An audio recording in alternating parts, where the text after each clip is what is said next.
2023 wasn't a good year for the Carolina Panthers, but I'm trying to make 2024 a better one for myself. Get started on your resolutions with Factor so you're ready for the new year. Factor's ready-to-eat meal delivery takes the stress out of meal planning and sets you up for success in the new year. Skip the grocery stores, prep work, and cooking fatigue. Instead, get chef-crafted, dietitian-approved meals delivered right to your door. With over 35 meals to choose from per week, including keto options, calorie smart, vegan plus veggie, and more, plus over 55 weekly add-ons, you'll have a ton of nutritious and flavorful options to kickstart your resolutions. Skip that overpriced takeout trap. Factor is cheaper and way more delicious than takeout. Get chef-crafted, restaurant-quality meals delivered right to your door, and they're ready to heat and eat in just 2 minutes, which means more time for you. Head to factormeals.com/C350 and use the promo code C350 to get 50% off. That's code C350 at factormeals.com/C350 to get 50% off.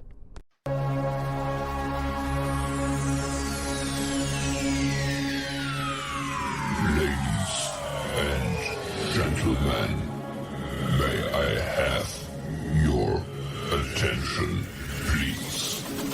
The show starts in 10, 9, 8, 7, 6, 5, 4, 3, 2, 1, go. In a world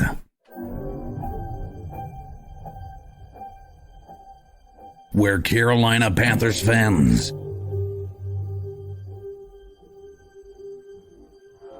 have an insatiable thirst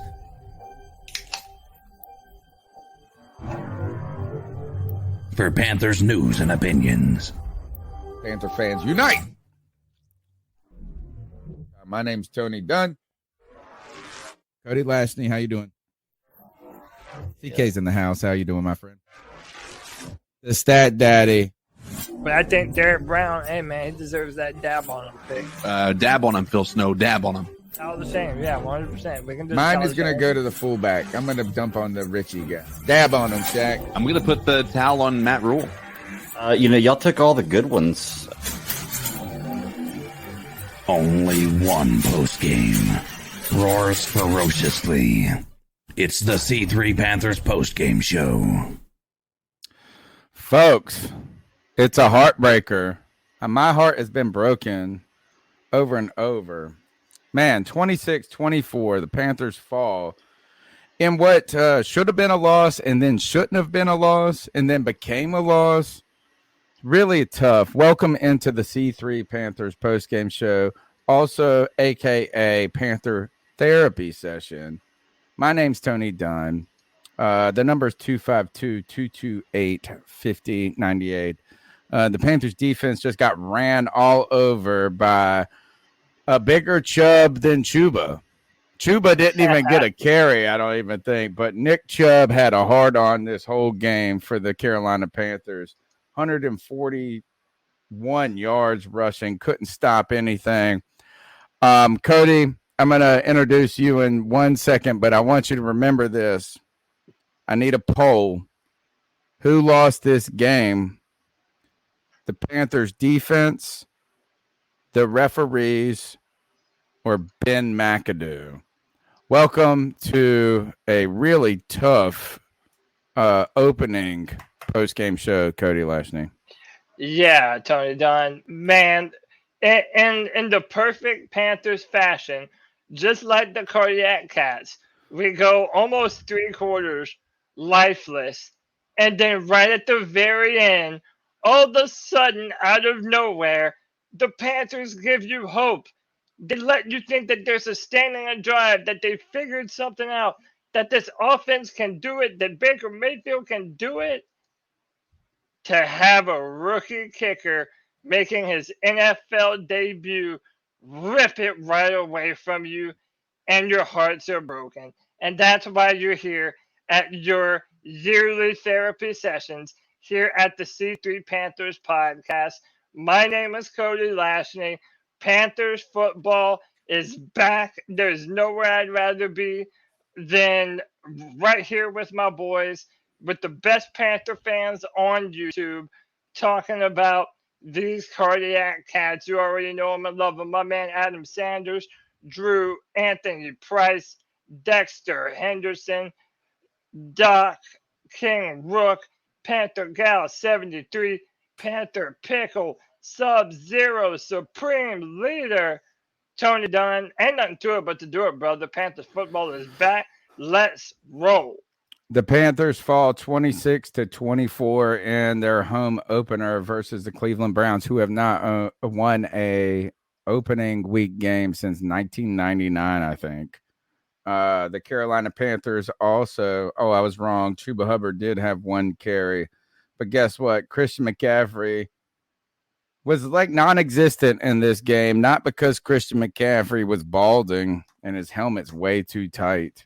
Oh, my God, it's way too tight. Every time he takes off his helmet, his faux head is red as all get out. Put a bandana on, homie. But the Panthers, man, went from a great game, a terrible game, to a interesting game.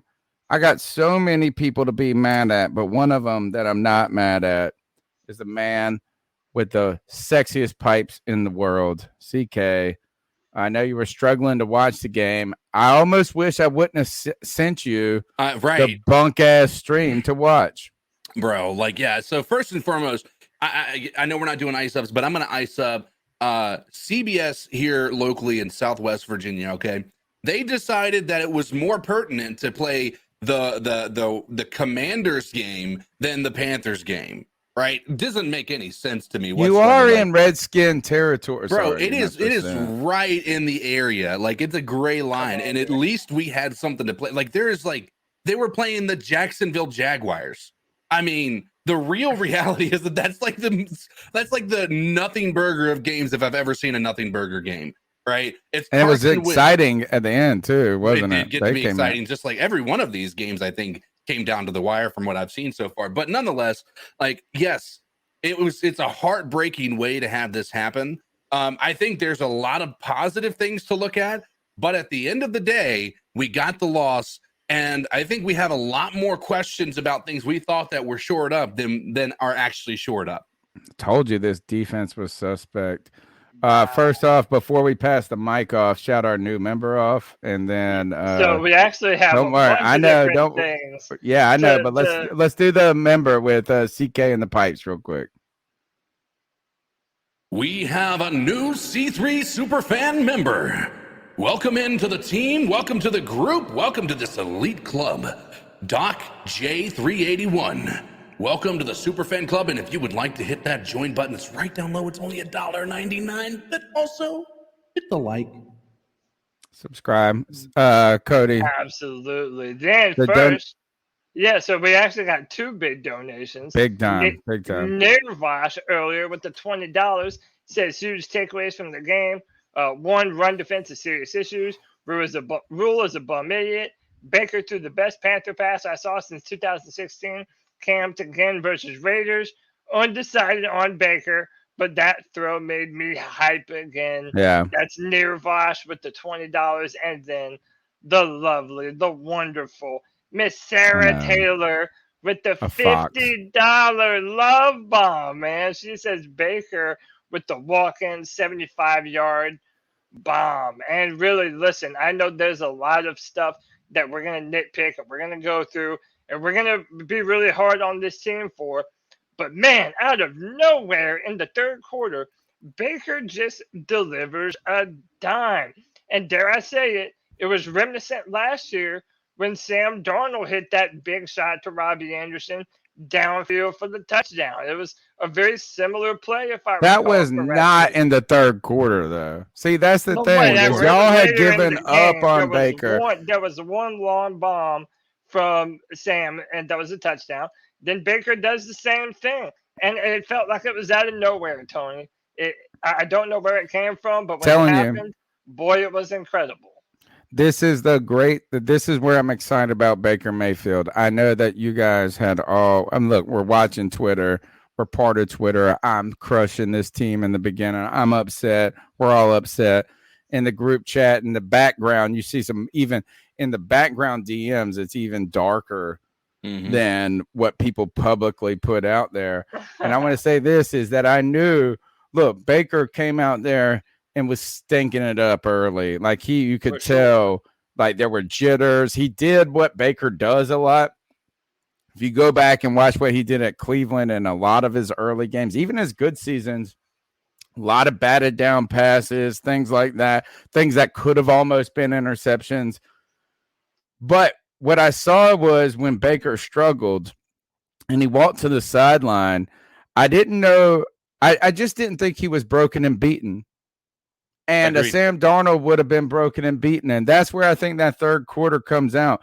Like Baker comes out there going, you know what? I can do it. I can do it. I can do it. Maybe you're wrong. Maybe he's wrong, but he wasn't today.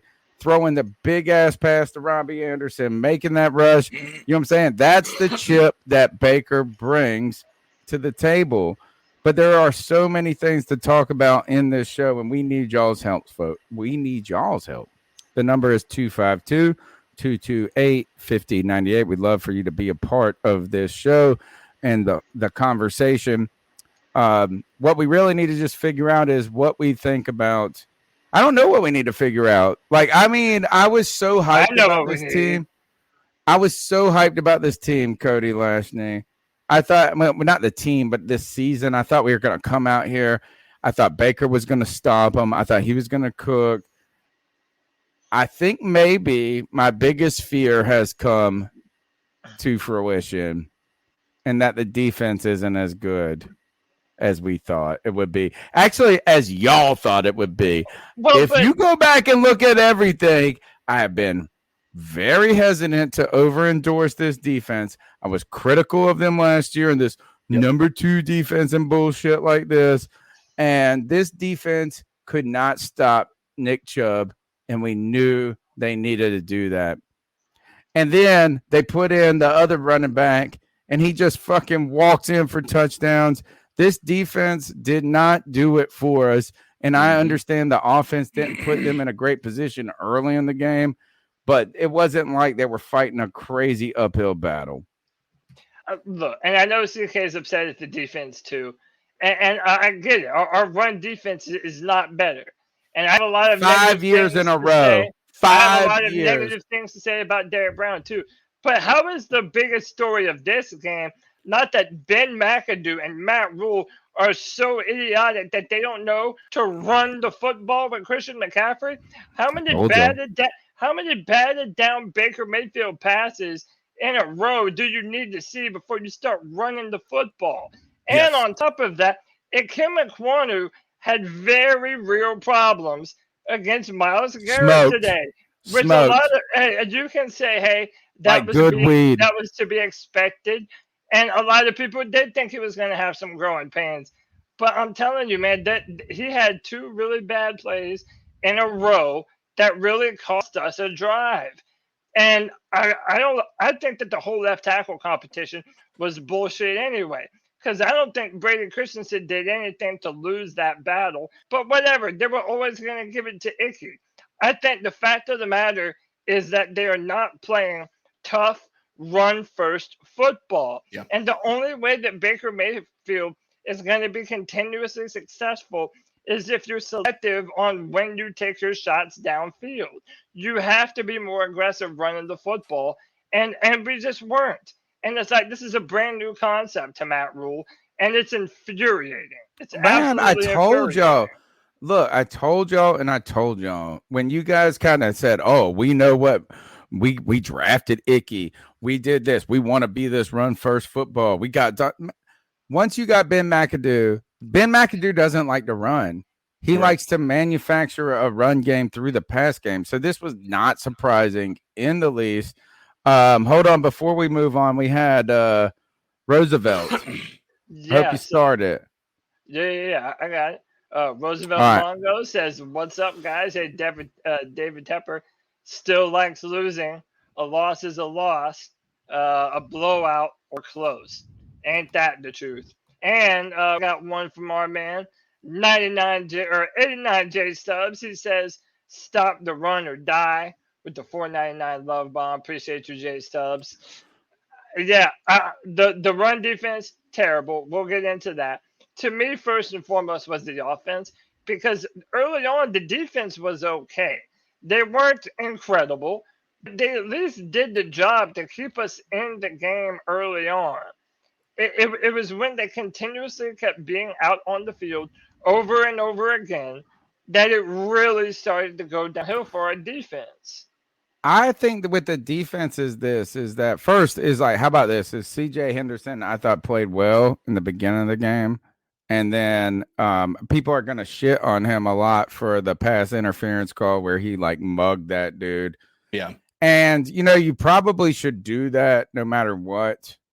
It just sucked because it was like on the 1, right? If that was on the 20, everybody would have said that's what you do right there. You just mug that guy because he got torched. The other problem is that he could have maybe turned around at that moment. Like it wasn't that it was so like he was cooked, but the throw was late, or maybe, you know, it just wasn't so on time. I thought CJ Henderson was pretty good in this game, but I tell you this is JC Horn was getting torched in this game. All y'all that tell me JC Horn, which I'm not going to say is bad. I'm not saying bad, but man, tough outing for the baby boy coming out today. But I really want to put this on the defense, and I'm going to pass it to CK on this because, look, I understand the offense started slow. Man, look, Baker was struggling, and a lot of bumbled snaps by Baker, like 4. Most of those were on the F line, maybe. But I would say I didn't feel like they were over his head. I think some of those are on Baker too. I think there was some nerve. Yeah, for sure. I'm not going to forgive Baker on some of this Right. stuff. Like he missed a lot early on, and this is where I think Baker is good. I think Baker can shake off the shroud of failure. Is that at halftime we're sitting there going, man, this fucking game. We're like this. We're like, it's done. You're toast. You know what I'm saying? And Baker, when you we watch him walk to the sideline, he doesn't look like he's defeated. He looks like he's angry. And the only thing you're worried about is he going to spiral out of control in his own emotion. But he doesn't look beaten. This Panthers defense, though, just surrendered big play after big play in a moment where you just needed to not give up the big play. And I don't want to put this on the refs either. There was a makeup call. I think at the end, that was a makeup call, the roughing in the passer, with the most bullshit roughing the passer. Actually, it was I thought the Baker Mayfield, when Baker Mayfield got the roughing the passer, that in the end zone, that was bullshit. The only bigger one was that stupid ass one on Jacoby Brissett. This defense let us down. The defense let us down. But that was such a bullshit flag, though. Can we all admit that, right? It was fine. But you know what? We shouldn't have been even put in those positions, man. They shouldn't have been put in those positions. They gave up third. It would be like 3rd and 12, and they give up 13 on whatever pass or whatever. I'm telling you, this defense folded, and the offense won't great. Like, it's like, I mean, but the defense stunk, bro. It stunk. Imagine if that was Deshaun Watson in there. Dude, we would have had no shot. And the thing is like, I don't think our secondary is as good as we thought it was either. Right. I think that there's some growing pains. Don't get me wrong. But as of right now, the secondary deserves some flack as well. Like the defense as a whole, our linebacking core, our defensive interior is just absolutely horrendous. That nobody knows how to tackle on this team. Here's my thing. One of the people donated prior to us going live. They said this better not be something I don't want to hear Baker negatively talked about on this. I think you can give Baker some blame. That was a horrendous interception that he threw. Assuming that it wasn't a miscommunication, which it doesn't matter. He saw Shia was down low. He overthrew it. But that was, again, into his defense on that interception, he had been getting his passes batted all day. So I'm assuming he probably put a little bit more on the top of it to try to get it over that offensive line because he didn't have any time to throw the ball. And so that second half, he was able to pull it together. I'm telling you, with if we're doing a pie chart of blame, Baker Mayfield's about 15% of that. All right. Coaching's about 50% of that. And that defense is about 35% of that. This falls entirely on coaching doing a horrendous game plan as far as not like in the first half. Christian McCaffrey ran the ball. Didn't touch the ball at all. Yeah. In the first Didn't half, touch the ball. I don't even know if he had a carry in the first quarter. Right? So Christian stupid. it's a horrendous decision, right? And I told you that this was McAdoo. Look, I like McAdoo. I think it's going to be okay. I don't think he's McAdoo's in over his head. I don't want us to go overboard. But the idea that you don't use McCaffrey is ridiculous too, isn't it? Right. Oh, absolutely. I mean, they wouldn't even run. Look, is that if you are worried about the pass rush, how do you slow this game down? How do you make them not blitz or not blitz, but just, pin their ears back? Right. You rush the ball. And then there was even some crazy shit at some point where they rushed the ball and it was like with Foreman. And you're like, wait a second. It was 2nd and 5. That's what it was. It was like, this might have been third quarter or something like this. It was 2nd and 5. And I just felt like we were just starting to realize, hey, McCaffrey is a good player. And it's 2nd and 5 and they take McCaffrey off the field and they rush Dante. Like, what the fuck? Like, at this time, just feed McCaffrey. And I know that you want to protect Matt. Fuck that. Like, we got to win. But how about this? Got to win. How about this? We don't even need to force feed him. If you want to run the ball, have a 1-2 combo with Christian McCaffrey and Deontay Foreman. Did we not see the Browns do that against us today? They were rushing Nick Chubb, they were rushing Kareem Hunt, and they were successful with both of them, like they have been the last 2 years. Now, why can't our idiot fucking head coach figure that out? Dude, it is beyond me, man. Fire Matt Rule. How Matt Rule has these things that are right in front of them, and right in front of his face, and he just cannot put 2 and 2 together. It's bullshit, man. And I feel like a bunch of other fans feel like this game did not have to go as bad as it did. We could have won this game if our game planning had been a little bit better. We wouldn't have to be at the mercy of a rookie kicker in his NFL debut. It's ridiculous, man. All right. You're listening to the C3 Panthers post-game show. It's the longest running Panthers podcast. We've been around since 2013, haven't missed a week, and the post-game show has become a therapy session for Panther fans, and we love you guys. All you got to do is smash the thumbs up button, be a part of the conversation, call in at 252-228-5098. But there are some people who feel the love in the house. We've got Dexter Henderson from across the pond with the pound bomb. He said, keep pounding is a pound bomb right there. He said, these therapy sessions will be the one good constant throughout the season. Hit the like button and show these men some support. Appreciate we also you, got, yeah, I know, my man. And that's a free-for-all fan, right? It's a free-for-all. He's part of the cult. And let me tell you, when Dexter comes on the free-for-all, you know he's a fan. Stay up all night. It's like 2:30 in the morning over there when he's on the free-for-all. So like Dexter's a real fan. Anytime anybody from England, which a lot of people from England or Great Britain will come on, my boy Jay Cryer will come on. He'll stay up all night to watch the draft with us. It's wild. Yep. Avery Stewart also, thank you for your support. $4.99. The fact that you guys aren't talking about the blown calls at the end is ridiculous. We don't want to go. Look, thank you for your support. And you're right. It's like you want to be upset about some of these flags, but at the same time, I feel like we could be really upset about some of the things that the Panthers just failed to do. Right. Yes, that roughing the passer call at the end really put them in a position, but there were opportunities for us to make a difference in this game and control it on our own. And if Eddie Pinero would not have hit that fucking field goal, I would have ready to murder him for kicking it out of bounds at the end of what was it, the first quarter, the second half, or whatever. It was right at the end of the second half, and it gave them an opportunity to come back and and score.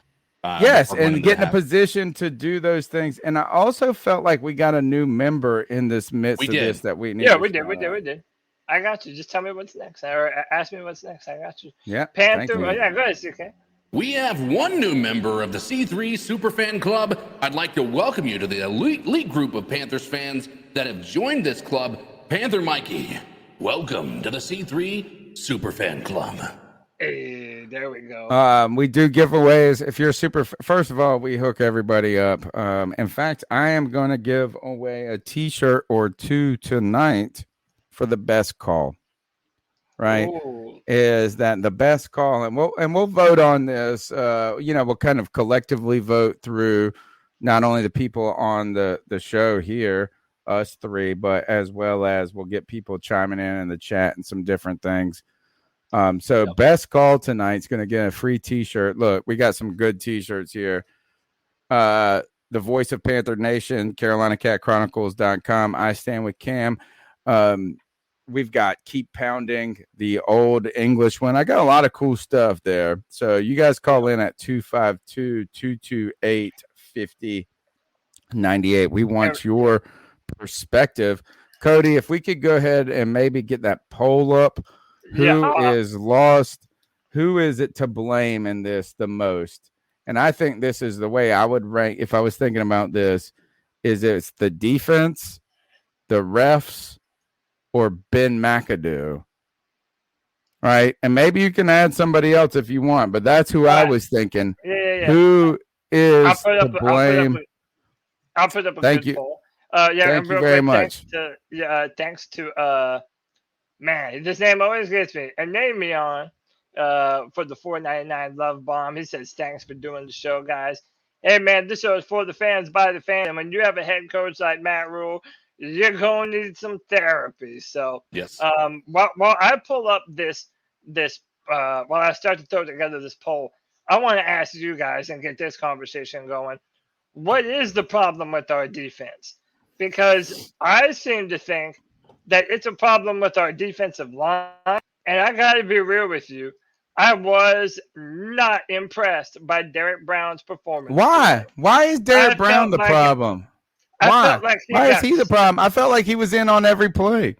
No, we must have been watching two different games. I felt like there were a few different times I saw him just get absolutely stuffed. He wasn't a consistent fixture in the backfield. Brian Burns remains our only consistent pass rush now when they're not trying to blitz a linebacker or zero pass rush.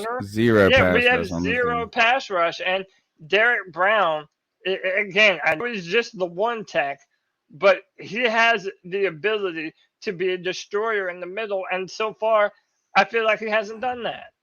I felt like all the runs went outside today. I felt like every time they were bouncing it off a guard or bouncing it off the tackle. No, I did not really, except for that one touchdown run by Kareem Hunt. Do I remember them just going straight up the fucking middle on us? Did that a lot. That was a big problem that we were having. Yes, they were. We have no ability to set the edge, right? That's been a weakness of ours for a couple of years now. In all honesty, they were running everywhere they wanted to run. Like, to be, what you're seeing there is a very well coached run offense that is incredible, right? The reality is, like, we're mad. The reason somebody put in the post that I can't believe you guys aren't talking about that, right? The reason we're not talking about it is, did you feel like this team deserved to win based on the play that we saw today? Ooh, great question. I would say for 85% of the game, no. Right. But here's the thing is that, like, when you stick around, like when you do this, like, I really felt like this is we didn't play a good game early. We played a horrific game early. But I really felt like as we struck, like once Baker threw that big bomb to Robbie, you did what you needed to do. You scored quickly. Yeah. You know what I'm saying? You put yourself in a position, and then look, he ran it up the middle. He ran a touchdown, and they did enough in the back end to say, yes, we fucking shit the bed early, but we didn't lose the game entirely. Like, we came out to win it at the end, which is different from a Panthers team in the past. But 2 years. Here's what I think is most important to realize. If our team comes back next week and they play like they did the second half, at least the offense, and the defense was able to get some stops when there was a need for stops there towards the end, outside of some, unfortunate circumstances, right? But nonetheless, like, if we play, like, if we're putting it together, if Ben McAdoo's looking at this team and seeing how teams are playing us and then able to adjust like he did today, I think that bodes well for this team moving forward. I think in my opinion, if I'm looking at this, I'm looking at what this team did in that final half as opposed to what they did in the first half. The first half is let's be real about it. We expected Baker Mayfield to come in here with some cobwebs because he didn't get all the starting reps. He wasn't getting that relationship, that rapport built with his receivers. And I'm more interested what happened the second half. I think that's more indicative of the play from our offense. Now, the problem is our defense consistently sucked the entire day.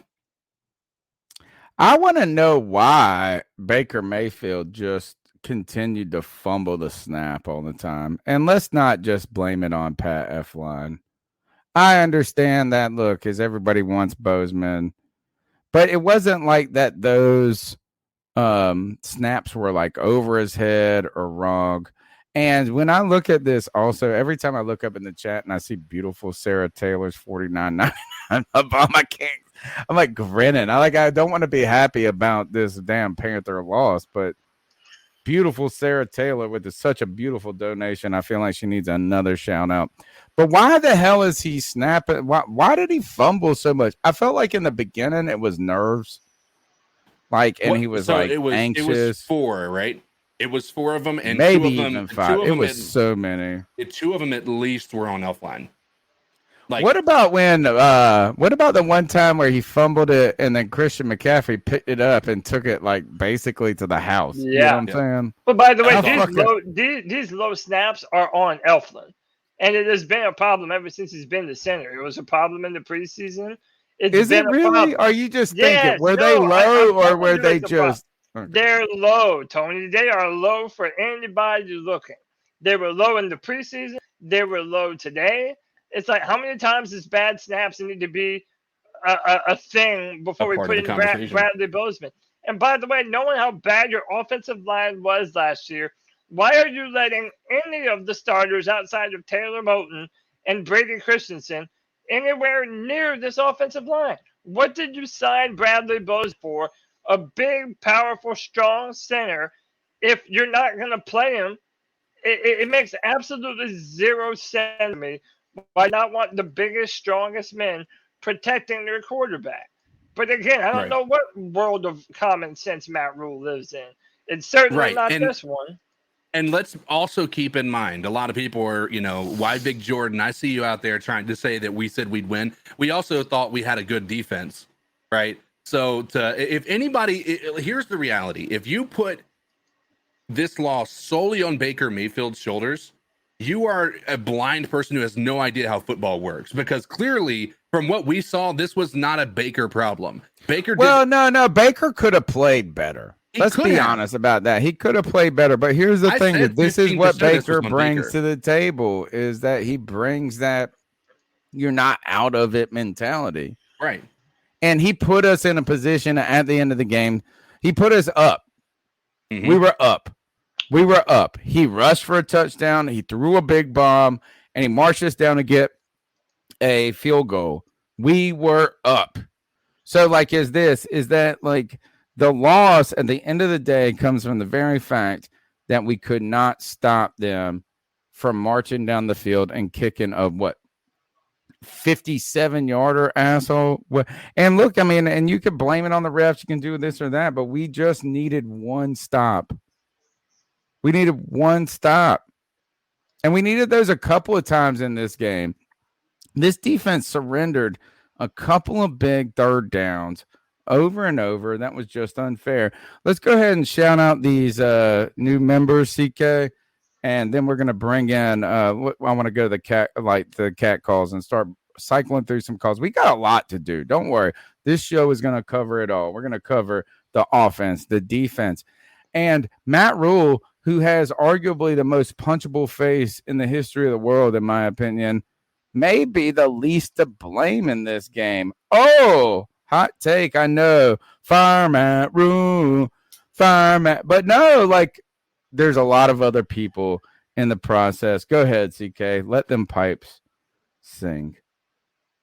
I would like to personally take you by the hand, kiss your hand, and say welcome to the C3 Superfan Club to two new members, LR1396 and Hank 3 Rebel. Again, thank you for your support. Welcome to the club. Thank you so much for your support. The C3 Panthers podcast live every Tuesday night for the last 10 years. We're in our 10th season, or 9 years, going into our 10th. The post-game show has become free therapy for all, and we appreciate your support. All you got to do is smash the thumbs up button, subscribe, be a part of the conversation. The number is 252-228-5098. Cody, can we go into these calls? So what are your thoughts on catcalling? Yeah, it's pretty. You shouldn't do that to somebody. And how did that make you feel? Very uncomfortable. So how do you think catcalling makes the person feel? It feels good, like. Who's that cat sitting in the back corner with his face buried in his nose? Who's that kid that can use one? Panther Nation, how y'all doing, man? Damn, that was a good game. You shouldn't have lost that damn fucking game, man. You shouldn't have lost that damn fucking game, man. We still can't stop the damn run. But after the second half, man, we was fucking balling, man. Cleveland had to take 3 to 4 damn field goals to beat us, man. So I'm not really all that damn pissed off that we damn lost, man, because they showed fight. You see what I'm saying? So Eflin needs to get the fuck out of the center, man. We need to get the other center we got from Baltimore, because he was fucking up the whole game, man. Constantly, man. That's what I don't get, man. I was like, good gracious, man. But you know what? We 0-1, but I still see us doing good this year, man. Give me your thoughts on that, man. I'm not pissed off we lost the game. Cleveland barely won. G. Cavassier in a good mood right here. He's in a good mood. I am upset. I feel like this is a squandered victory. Yeah. One that, and when I don't even know if I should call it a squandered victory. As in some ways, squandered victory means like we were winning it and we squandered it. Like we almost gained it. We almost seized the victory and then we squandered it. It would be like, you know what I'm saying? Like you had it and then you lost, like you didn't have it, then you had it, then you lost it. And that was the strange thing about this. I felt like it would have been, if we could have just pulled this out, which I thought we did, and I was at Timebreakers in Greenville here, and when we kicked that field goal, and we were up 100, we were up a couple of points with 1 minute and 13 seconds left. I said, I'm out of here. I got to go do this post-game show. We won. And this guy looks over me. He said, you can't do that. You can't say that. And I was like, all right, you're right. I can't do that. I got to stick around here. I felt like I should have just walked out and had the big-ass dick and walked out of there. Good God. Like, why? We had it. We had it. Cardiac it was cat. there. Cardiac cat. Nah. I mean, yeah, it was cardiac cats because we brought it down to the line, but we had it. We squandered it in the end. And I think it goes all around. Like, I mean, you can't just place the blame on, look, the defense helped us in the first half, as they have in so many cases. But we just could not stop this run. Mm-hmm. And I don't understand what the hell the problem is.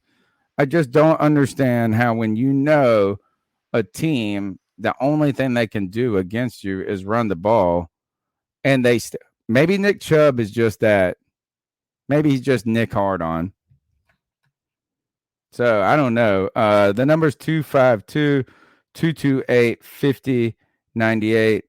The number is 252-228-5098. Now here's a call from before the game. C3. Very quiet. 6:15. Out here in Hawaii. It's in Hawaii. I made the fatal mistake of drinking last night with my wife. Ooh. Better than drinking with another person. He's still drunk. Yeah. Oh, When the no. game starts. He look, excited. drunk Hopefully, guy, by the drunk time we man got in a game, Hawaii is with bad connection. What's wrong with Panther Pickle? What'd you do? You kick him out, Cody? Who kicked him out? No, I was just I saying didn't that. What? No one. No. Nobody kicked anybody out. Oh, I was about to say. I was like, what'd y'all do? The number is 252-228-5098. We want to know what happened. What do you think about this? Is this loss debilitating? Is this a referendum on Baker Mayfield? Is this a referendum on Ben McAdoo? Is it time to fire Matt Rule? Fire Matt Rule? I don't know. Like, in fact, to me, Matt Rule is the last person on the list of people to be upset about when this team. The number is 252-228-5098. Certainly not the last. Oh yeah. All right. No. Who's No, second to he's last? Then definitely not the last. Can we at least acknowledge? Can you? What did he can you do wrong? acknowledge- What did he do wrong? The entire format of what this football team does on offense. He is the No, head that's coach. on the offensive coordinator. No, We said no. No, it's That's not. a coordinator You're the head thing. coach. But if you're the head coach and No. you don't know that your offense needs to run the football with Baker Mayfield behind this offensive Then you line, don't go and you hire think Ben you're gonna McAdoo. pass the football. That is the dumbest shit in the world, and it has Hold on. zero You knew evaluation this was going to on the happen with coordinator. Ben McAdoo, bro. This is what Ben McAdoo's always done. Hold on. To Tony's point, right? When's the last time we saw our coaches actually adjust in the second half and make a better play calling decision, at least from the offensive side of things? I haven't seen that in years, and they did that this year. On the first game of the season, they made adjustments and they were able to actually do something in the second half. Was it ideal? Was it enough? No. But the reality is, like, as bad as people want to talk about how we played, we still somehow found our way back into it. Like, The idea, look, someone put right this is ND Heaton, right? Dude, he approves or denies the plays. That's only in the most extreme cases of 4th and 1s, things like this. The game is too fast with the play clock and this and that to have that many people on the mic. They are calling the plays. Look, the head coach, especially when they're not an offensive head coach who's holding the little playbook in their hand, is not the guy. He's not gonna step over Ben McAdoo, and he shouldn't.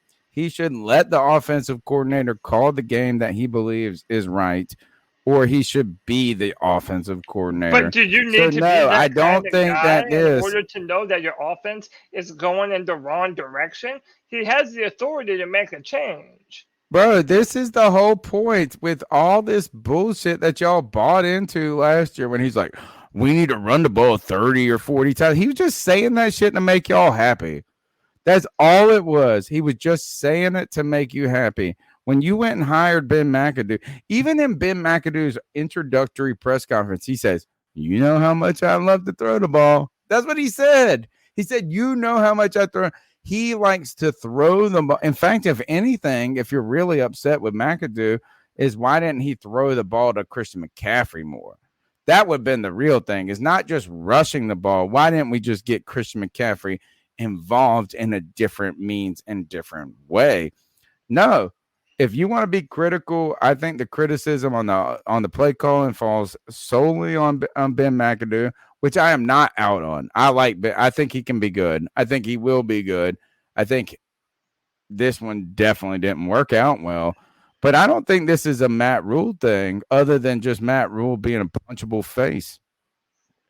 I think it has a lot to do with Matt I hate Rule. looking at because him. By the way, if what you're saying is true, that makes it even doubly that he should be fired. Because if he doesn't have the wherewithal to be able to make a slight change to put his offense in the best position to win their home opener, then he isn't worthy of the job that he has. Point blank. Let's go to the next call. Yeah, it was a tough loss. The refs got us, but I really think we should try to at least go for a touchdown on that last drive. Matt Rule playing it safe kind of fucked us in the end. We kind of looked bad for most of the game. I think we got a lot of work to do, and I think it's going to be a long year. Yeah, tough loss, guys. Thanks for everything you do. that we needed the touchdown to ice it. That really would have been helpful. Not that you needed to be able to score. Look, I was not upset when we kicked the field goal. We went ahead. Really, this was if we would have pulled this out, there wouldn't have been no problem here. There would have been zero problem right now. We would have said, oh, Baker started out rusty. Oh, yes, the offensive line and Icky struggled at times. But you know what? We have a team that gritted it out and did it when they wanted to. But that's the problem. And I don't know. Who should you be more concerned with? Who should you truly be more concerned with? And maybe it's not a concern, but Aquano, I told you guys that it doesn't matter how high of a prospect you are at left tackle, you struggle in the NFL against the big boys. It should have been. Tell me, I think Rashawn Slater is the only person that hasn't. Yeah. I cannot think of one left tackle in the last 20 years who's been drafted, and I don't even care. Just pick them. Pick the left tackle and tell me who in their rookie year has been great other than Rashawn Slater. He has reset the thing. I don't know. I want to know Tristan Wirfs for Tampa was pretty good, but that was a right tackle. Still a tackle. Doesn't count. It does. He was protecting Tom Brady. He's a good tackle to start with. Left tackle is the toughest position to acclimate to the NFL, even when you're the top of the top of the top. But people know what I'm going to say, and I'm a broken record on this shit, and I don't mind telling you. They're not going to listen anyway, but I might as well just tell you. I've always thought that we should have started him at left guard, and it was never my feel that that he couldn't play left tackle. But for these reasons alone, if you believe that we have a squad this year, you're going to run with a rookie left tackle against all the pass rushers that we're going to face this year. You're opening up with Myles Garrett. That's kind of a crush to your ego facing one of the best pass rushers in the NFL. I think if we were running the football more and doing it behind big, strong tackles and guards like a Kevin Kwanu, I think we would have been in a much better position. Now, again, you might be able to say, well, Cody, I'm pretty sure if Brady Christensen was there lined up against Myles Garrett, he would have gotten his ass smoked too. And you know what? Sure, maybe would have. But I do know this. Everything that we saw from Christensen before the start of this season, he looked like a franchise left tackle and absolutely did nothing to lose that job to a Kevin Kwanu. It was a fake competition, just like the quarterback competition was. Carl Van says, McAdoo, no, you can't establish the run when your O-line is outmatched with run plays from shotgun with a single back.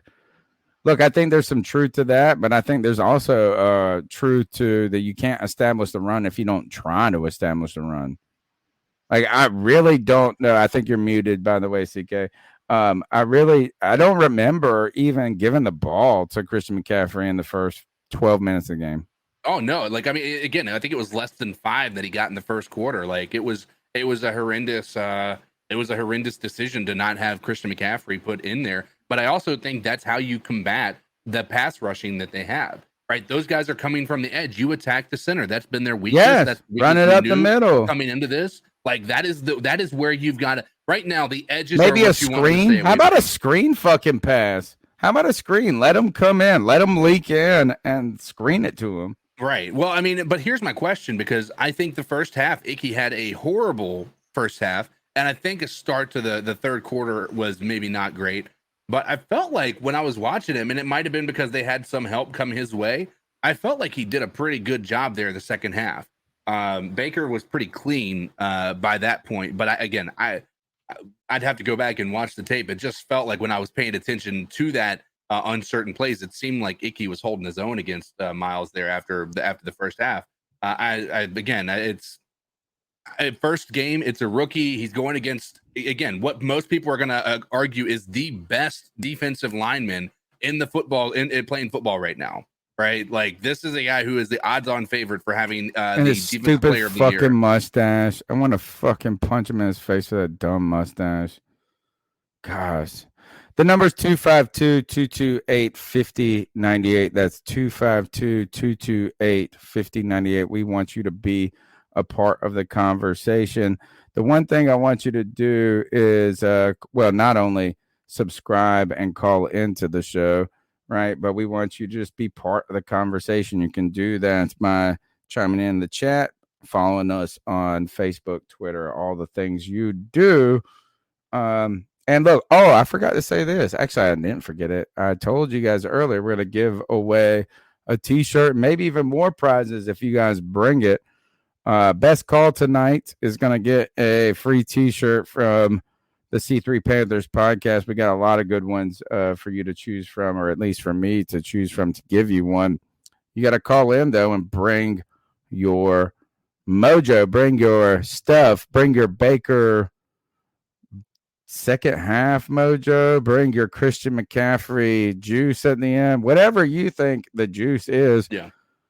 Good God, hell, I'll even give it to a damn Cleveland fan if you call in and give us a real good call. You know what I'm saying? Like, show up, folks, here.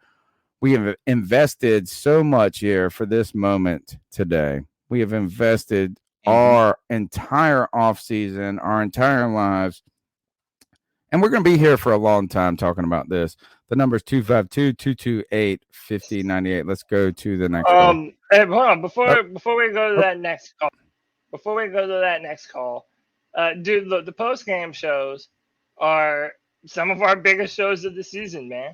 Not only do we get a bunch of long-time people, but we also get a bunch of new people. But let me tell you what, if you're a member of our chat room at any point in time, anywhere, anywhen, you are what we would like to call a freak. And you know what we do to freaks? We let them get shamed. CK, talk to him, Big Papa. Well, hello there.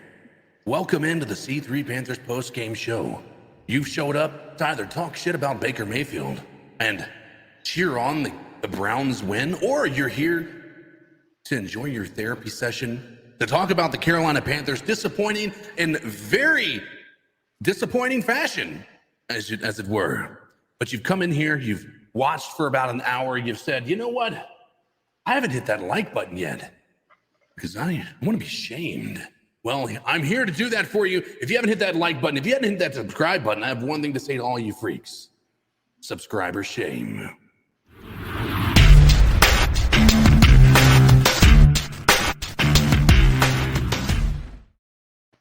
335 strong viewers watching this show right now. Look, man, you know that you need us. After a heartbreaking loss like today, you need a therapy session, and that's what we're here for. 330 viewers, 138 thumbs up. Hit that like, hit that subscribe, hit that notification bell so you get notified every single time we go live. And that way we can kick the ass of the YouTube algorithm, dude, because that's what we're doing, and you can help us do it. Big time shame. Subscriber shame, Panther shame right now. The Panthers have fallen in their 2022 debut. Unnecessarily. Let's go to the next call. Hold on. Wait. All right, bring him in. Bring him in then. I got to pee, man. I need to play this call. Come on, bring the bad daddy in. No, this I kicked him out. You brought him in. Oh, my God. I'll hold you EP because I've got a lot to effing say to start off with. All right, we're going to play this call. Yeah. We're going to play this call. We're giving away T-shirts for the best call of the night. We need your help figuring it out. The number is 252-228-5098. Scott and DA, and after the shittiest game we probably ever played on defense, like, we ended up getting cheated on a bullshit roughing the passer call. Our D-line made one play the whole game and they got called for a penalty.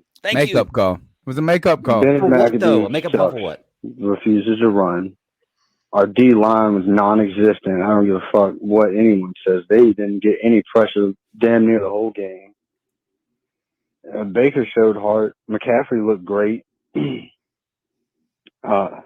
Man, we should have won. I'm just major disappointment right now, man. We just literally just got cheated on week 1. And yeah, Ben McAdoo should be fired. Phil Snow should probably be fired. And I don't even know what to say. I don't even know why I called, man. I have no energy left. The fucking NFL just fucked We're us, here man. for you, bro. It's just stupid. I will say this is, and look, I am going to pee right now. I need to, bad. Number 2 is this. You know what the makeup call was, Greg? Is that they gave us a roughing the passer call in the end zone that was not. Baker just got tackled while he was throwing the ball, and they gave us a roughing the passer call. Okay. I don't think makeup calls should exist, nor do they exist. I don't think it really was a makeup call like, oh, we messed that one up, so we're going to give you this one. But I do think this is like, at the end of the day, I just don't like to make it about flags. Y'all go ahead. Yeah. I'm normally the same. I'm normally the same way. Real quick before I let Greg pounce, because I know he wants to, and I don't want to hold him back from doing so. We got donations from Charles T. with the £5. Says Baker had 5 batted passes, interception, 5 fumbled snaps. That's not on OL. If you get bigger OL, Baker can't see over them. Look, man, there are negatives to being a shorter than average quarterback. I think you saw that with a lot of those batted passes today. But thanks to Charles. We got another $10 from Roosevelt Mongo. Same old story. Start at home, give Cleveland confidence, let them stay in the game. The team can't find a way to pull all 3 phases of a football game together. Insanity. I agree with you, Roosevelt Mongo. And last but not least, Avery Stewart with the 199 says, chugging a Miller Lite for Panther Nation. Chug another one after that, Avery. Why not, man? Greg, without further ado, man, why don't you do it up? Man, I just got back from the from my viewing spot, and I was able to watch the Colts game, the Commanders game, and the Panthers game all together at once, which is great because I was with those 3 fans and we're watching them all and everything. And those 3 games all ended very similarly, and like we're very, very the same. I think it was 20-22 on almost every game and a 20-20 tie in the other one. Anyway. So I've been debating with Ruth online about this last call for the roughing the passer. I don't give a shit what anybody says. That was a bullshit call. That was a call for a narrative for the NFL. The NFL is a TV show, and they have narratives to push.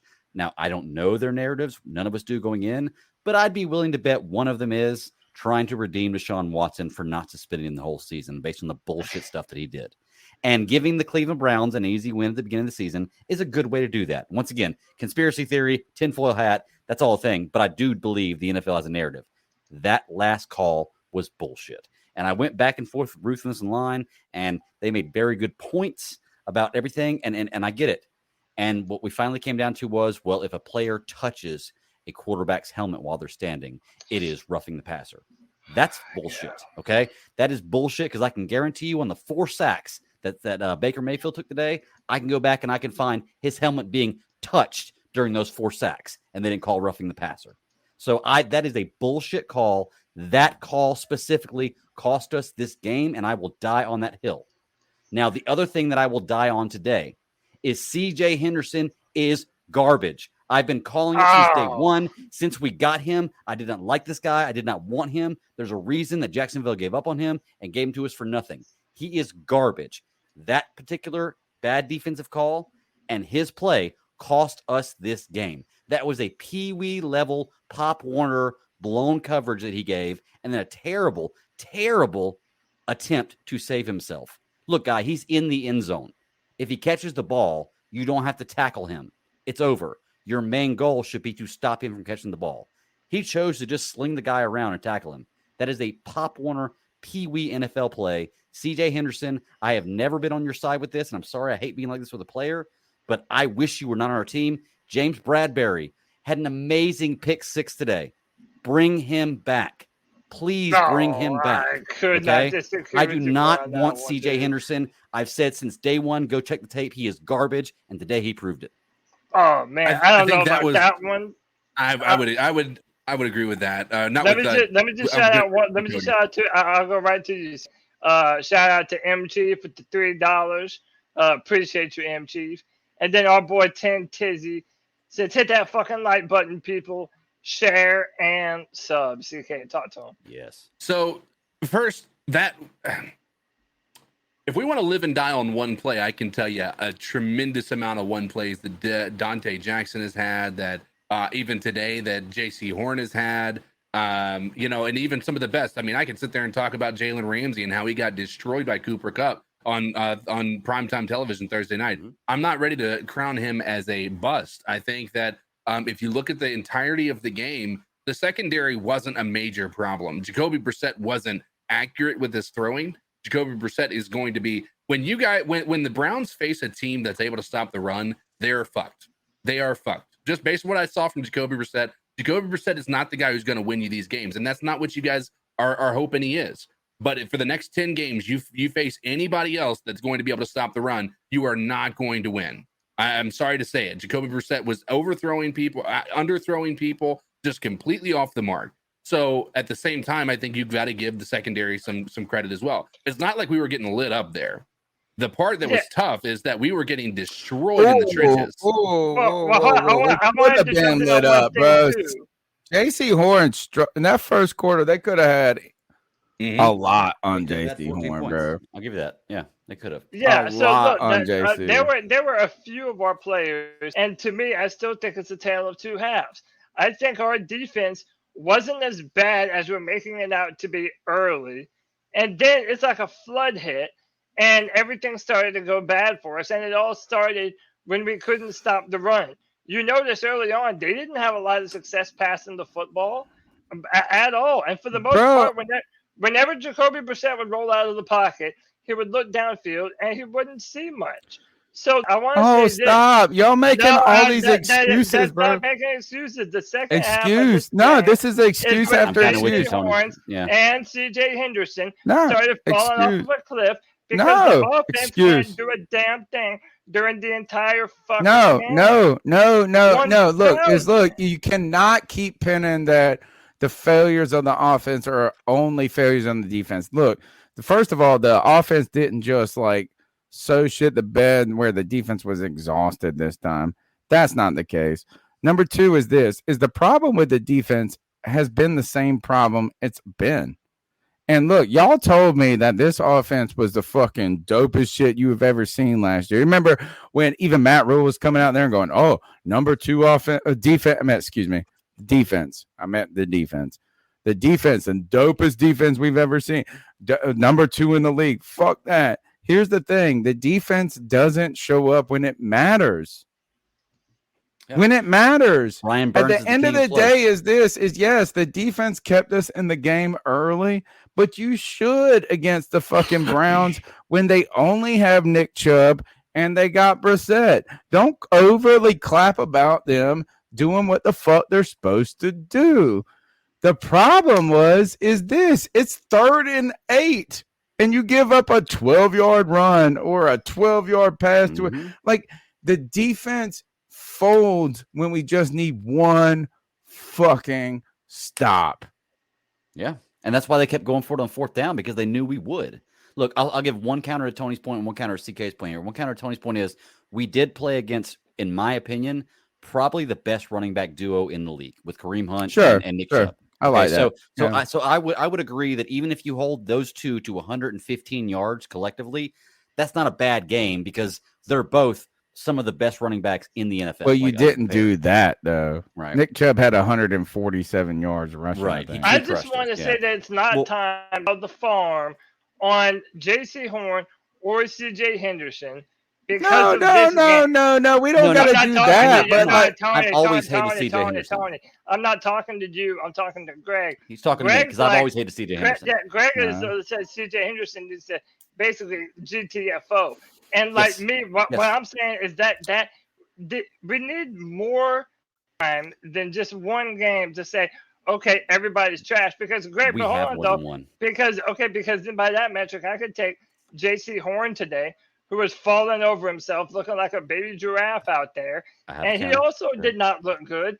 And I'm not going to sell the farm on him either, especially when CJ Henderson, at least during this training camp, did a lot of good things, and I think Can we made meet? a jump. Can we meet in the middle on one place though? Okay. Is that we don't have to sell the farm, Cody Lashney, but we don't also have to fucking coordinate J.C. Horn as a Hall of Famer either, which y'all have done since the very beginning. Every single person goes, he is a like he cannot miss, and I don't think he's gonna miss. I think he's gonna be a good player. I'm happy about him. I don't want to fucking get on the bad side of it, but I really want us to show things before you know what I'm saying? Like, this is, everybody's like, oh, he can't be the problem. He can't do nothing. He can do no wrong. But you're ready to shit on other people all the time. Not you, but like people in general. But you will give J.C. Horn a pass and be like, oh, he's going to be a Hall of Famer. Can I like, counter let's that? go out there and win a fucking game first. This is my reasoning for that. Four games in his Stop. life. Stop. Just butts, ifs and buts. You might as well be my aunt, bitch. It's not like Derek Brown in his fourth fucking year still getting. Who has been fine? He's played every fucking game, bro. He gets his ass whooped almost as much as he whipped someone else's ass, dude. Oh my god! This might as well be Shy Smith, the fucking best person ain't ever done shit. Look, this is my reasoning for more than the comments that I'm making. Bird. Go ahead. And it ties back to what CK's saying and what Cody's or Tony's saying right here. Okay, CK, you brought up like you've seen plenty of plays where Dante Jackson has gotten burned or JC Horn's gotten burned type stuff. And you're right, I have too. But you know what else I've seen from them? Fucking amazing plays. You know what I've never seen from CJ Henderson? Not one amazing play. Not one from him. I think he has one interception for us, and it was off a pick or off a tip pass. Like, so I've never seen anything amazing from CJ Henderson. The only time he's ever sprung out for me is when he's fucking up. I thought he was playing. I thought he had a good first half. I've seen DJ Jackson. And Cody, as soon as I tweeted it out, I said CJ Henderson's the only person that came to play today. And then immediately after that is when he did that fucking what we got. But that's my only reason for that. Because I've seen it from other guys. I haven't seen it from CJ Henderson. I'm fine. I'm not upset with CJ Henderson. I'm not upset with this. I'm just upset with the defense collectively. Yeah. I don't have a problem. I don't want to single out one player because I would say I have to go back and watch the tape. But I'm not going to watch it like a fucking coach who's going to be like, oh, you did this or that. I'm just saying collectively we needed the defense to get us one stop. And they didn't today. Well, they did. In the back end of the game, in the second half, they just could not. And when I say a stop, I mean this. I'm talking about preventing a field goal, whatever it was. And I know the refs were part of it. I don't want excuses. I just want something to happen. And this is where, look, people are in the chat going, oh, this is what you're going to get with Baker. This is what you're going to get with Baker. And they're talking shit about Baker. Here's the thing, is Baker stunk a lot in this game. But I'm not making excuses for him. You know what he did at the end? Put us in a position to fucking win. Yeah. We haven't had that He really in a long was time. Right. At the end of the game, he was not mentally defeated, even though he started bad.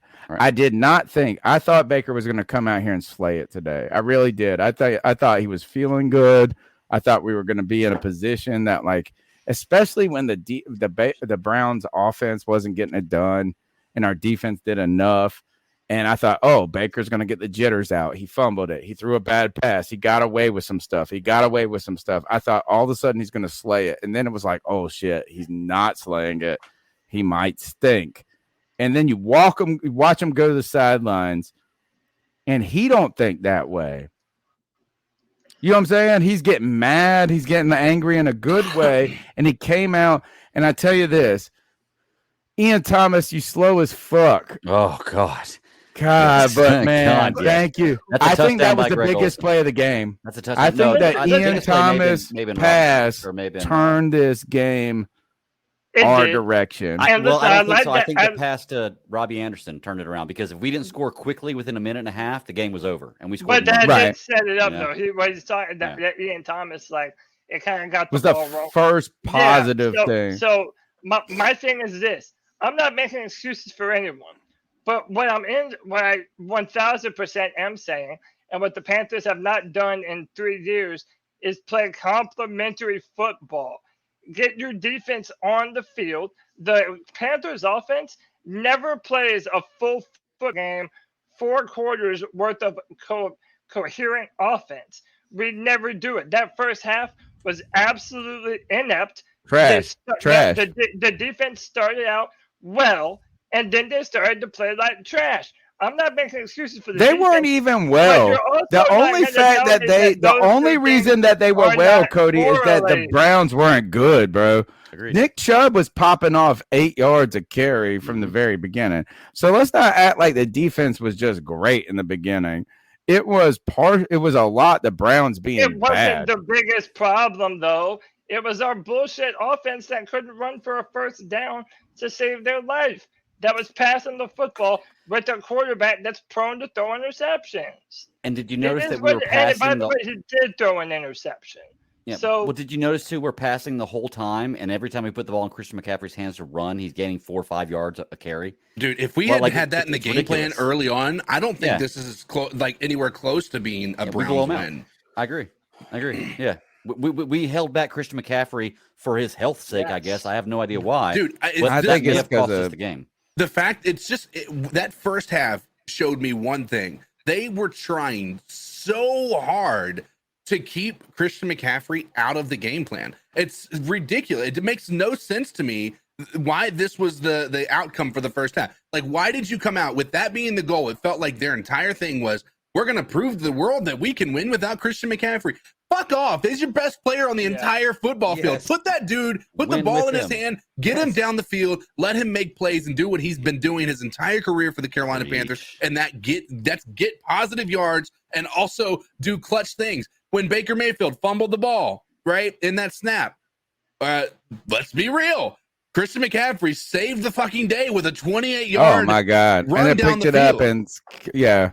Look, it's Christian McCaffrey's a star. I don't want to hear this shit about he's injury prone, this and that. Is like, yes, he's had injuries the past 2 seasons, but like, just get him the fucking ball, and let's stop worrying about this long time future. Like he's a quarterback that we know is going to be Peyton Manning or something like this. Let's just use this fucking worker. We got a thoroughbred. Just let that motherfucker run. Yes. But this is not. I disagree with what you're saying, CK.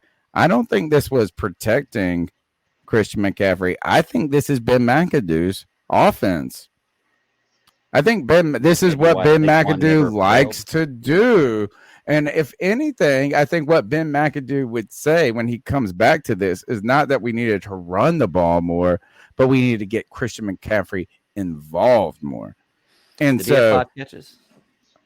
But not until the end of the fucking, like, I mean, he didn't have nothing in the first half. Like, he was non-existent in the first half. So I think what Ben McAdoo would need to come out and say is like, and this is the irony of all of this. And this, I've been telling y'all act like I won't say nothing. But this idea, like, oh, we want to be a power running team. Well, you shouldn't have hired Ben McAdoo. You just shouldn't have hired him. And I'm happy we did. I think he's going to be good for us. I think we're going to be fine. We're not built to run that way. I don't think What it's do you going to be mean? fine. I don't think that the Panthers You are have built just to told do us all a year long we're downfield built to passing run in a attack. power running We're not- game. No, I'm saying we're not built to pass the football all the time like Ben McAdoo wants to do. We are built to be a run-first football team, and they're going to air it out. Like, we're not built that way, man. You have to fear Christian McCaffrey, Deontay Foreman, and LaVishka Chenault coming out of the backfield, or else the offense is going to be one-dimensional. Have to establish. All right. Let's go to the next call. The number is 252-228-5098. Hey guys, Chuck from Elizabeth City, Carolina, aka Carolina Sports Guy. Easy to kind of look, try to look at some positive things. Like the second half, I felt there was more urgency, which was totally different than last year. But I got to look at the 3 negatives in this game. Yeah, I'll just say 4 with an asterisk because Mayfield in the first half looked pathetic. He did do better, and I've got a hope and promise that he can build on what he had. But number 1, folks, is his coaching staff. My gosh, you're running McCaffrey only 3 times in the first half. You put yourself in a hole. Yes. Terrible, terrible with the management of this offense in the first half. They did a better job adjusting, which was different, like I said, than last year, and the second half sucked. Number two would be our defensive line. Run stopping sucks. I know Cleveland's got one of the better running attacks, but a lot of times it could have got off the field. And this run defense sucks ass. And number three, that was a shitty call by the referees. Brian Burns roughing the passer, clearly hit the ball, clearly hit the hand that was throwing the ball. It was a good play. In my opinion, and pretty much anybody else's would say, I don't think Cleveland recovers on that drive and they get a chance at that game-winning field goal. Thank And the you. referees really screwed us in the end on that play. Maybe we didn't deserve to win at the end, but I'd like to think that we gained some momentum and put that game in front, and good teams find a way to win. Well, folks, bad teams find a way to lose. And just like freaking Atlanta did today with New Orleans, we've done the same thing. Same freaking scenario. Atlanta lost. It's got to get better than this. I got to see a better result. Yeah. I'm telling you, it's been a crazy Well, I'm effing day in just the not NFL, believing. man. Matt Rule, Crazy. you're getting closer as we speak every day to being 1 foot out the door. Fire Matt Rule. Dude, Matt. Remember that guy in the background at FanFest? Fire Matt. And then they got that feeling. Fire Can Matt. I ask Rule. y'all, is there any chance that Matt Rule gets fired and Baker Mayfield stays our quarterback? Yes. Really? Okay. No. How so? Tell me, CK. Because I don't think there is, but there could be. So, I mean, I think that Baker Mayfield, if you look at this team right now, Baker Mayfield wasn't the biggest problem. Like Baker Mayfield, like if you look at it, you know, there's plenty of quarterbacks that wouldn't have held calm under that pressure and was able to bring the game to be even close to being what it was. Right. This is, you know, this was honestly a pretty impressive second half by Baker Mayfield with what happened, barring, you know, everybody has their mistakes. But right now I'm watching people like Aaron Rodgers just completely shit the bed against the Vikings, by the way. Like horrendous. This is bad. They're down 17-0 and they're going into the half to the Vikings. The Vikings are looking way better than them. But anyway, I'm just watching all these quarterbacks have similar issues. I saw the guy who everybody was deeming the next coming of Peyton Manning throw 5 picks today, and Joe Burrow. Like what I saw from Baker was far more impressive against a really good defense in the Cleveland Browns than what I've seen from from Sam Darnold last year, from Teddy Bridgewater the year before, from many of the quarterbacks that are playing that have, you know, veteran or vets in this league. Baker Mayfield wasn't the problem here. Here's where none of that matters, though. None of that matters, though, CK, because if all right, well, I think CK is right when it comes to Baker. There is a chance Baker could be here and Matt Rule not be here, and that is if we win 8 or 9 games. And it looks like Matt Rule is the problem. We need Baker as a bridge. We're going to get somebody else and bring it. Like, I could see that. But if we're in the bottom dregs of things, it's just clean house time. You know what I'm saying? It's just like, let's go. You know, if you're at a 4 or 5 win team, I don't think you saw anything from Baker today, obviously, that said, you know what, is like, oh, we're ready to roll. Man, it's one game. It's one game. I'm not ready to. Right? I'm not really ready to fire Matt Rule, even though like it sucks. It's no, like look, I really believe that Matt Rule is on the bottom of the totem pole or the pecking order of blame today. The only his just face. It's just his fucking punchable face. That's the problem. It's not like we really made a lot of. And if you want to put McAdoo's play calling on Matt Rule, then we're just going to disagree. I have to bring this up, though, because when Ron Rivera was our coach and we had missed tackling and penalties as problems, this was blamed on Ron Rivera for being the problem. Was today missed tackling, though, or was it just like not even tackling? The DJ Henderson play was terrible. CJ, was terrible coaching. If we're blaming the way they play on as far as tackling and covering goes, the way we did with Ron Rivera, then yes, this is 100% Matt Rule's fault. You are the leader of this team. When they win, you take responsibility for their win. When you lose, you take responsibility for the loss. Period. Like we Can cannot we bounce? blame we cannot blame Ron Rivera for the same things that we're not blaming Matt Rule for. I'm just saying. Are you Technique ready and style, to? You know, Are we ready to say this is Baker Mayfield is better than Joe Burrow? Joe No. Burrow threw a bunch of picks today, and he I'm not ready to say lost. that, but I that's the would reason I never- didn't draft I would Joe ne- Burrow in my fantasy league. I'm saying it right now, Joe bro. Burrow went to the Joe Super Burrow Bowl with sucked one of the today, worst bro. offensive Week lines in one. the NFL. And you know what?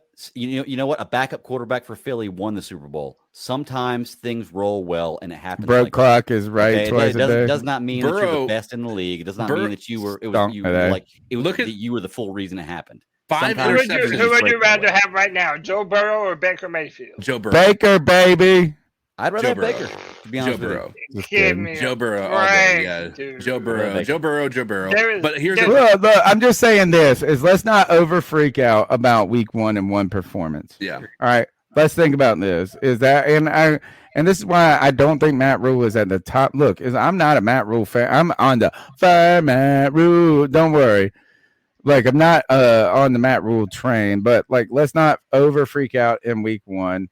Number 1. Number 2 is like let's bounce around some of these scores real quick in the NFL. Minnesota is up 17-0 against Green Bay. Baker Mayfield better than Aaron Rodgers.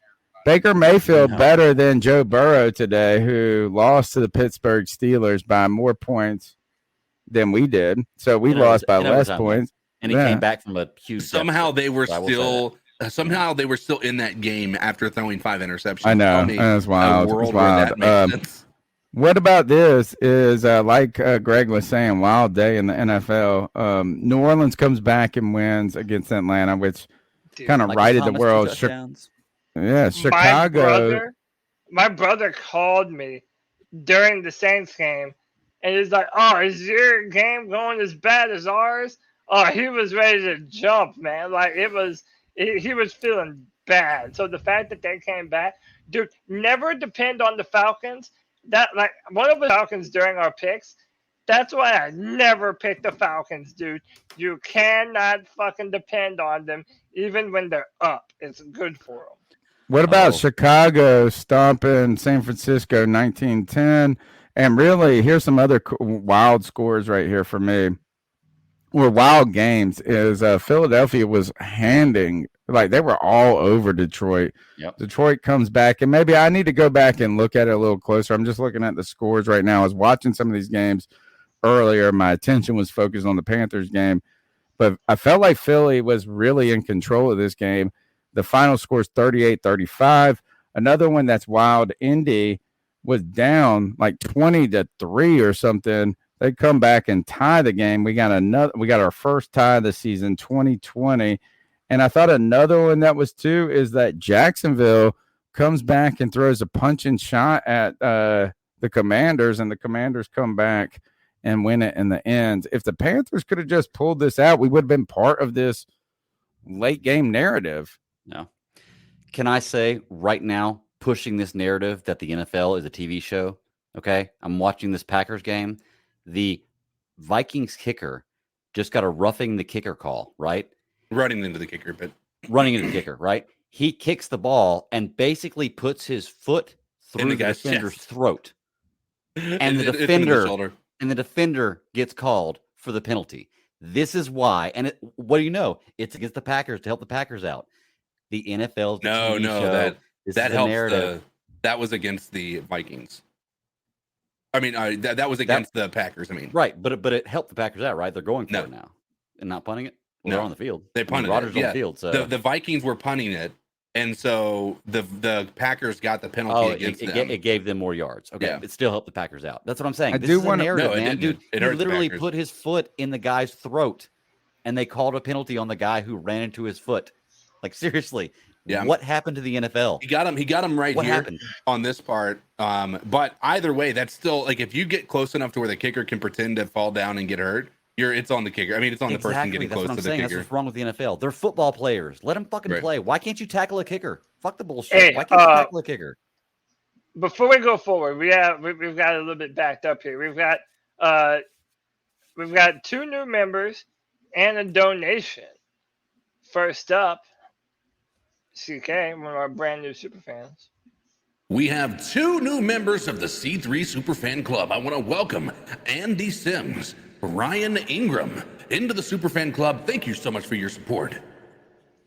Awesome. And with a $2 love bomb, Eric 37 says defense is not clutch. Indeed, it is not.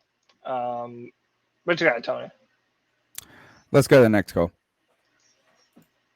Well, I don't even really know where to start. Sick to my stomach. I'm pretty sure I'm going to lose my voice. To go on and on about who to blame the loss on, and obviously I think we can put it somewhere on everybody, every facet of the game, referees, offense, defense. But one thing I want to talk about is why in the world did I see so much of Phil Hoskins and Bravion Roy? Derek Brown, if we want to win anything this season, Derek Brown's going to have to take that next step.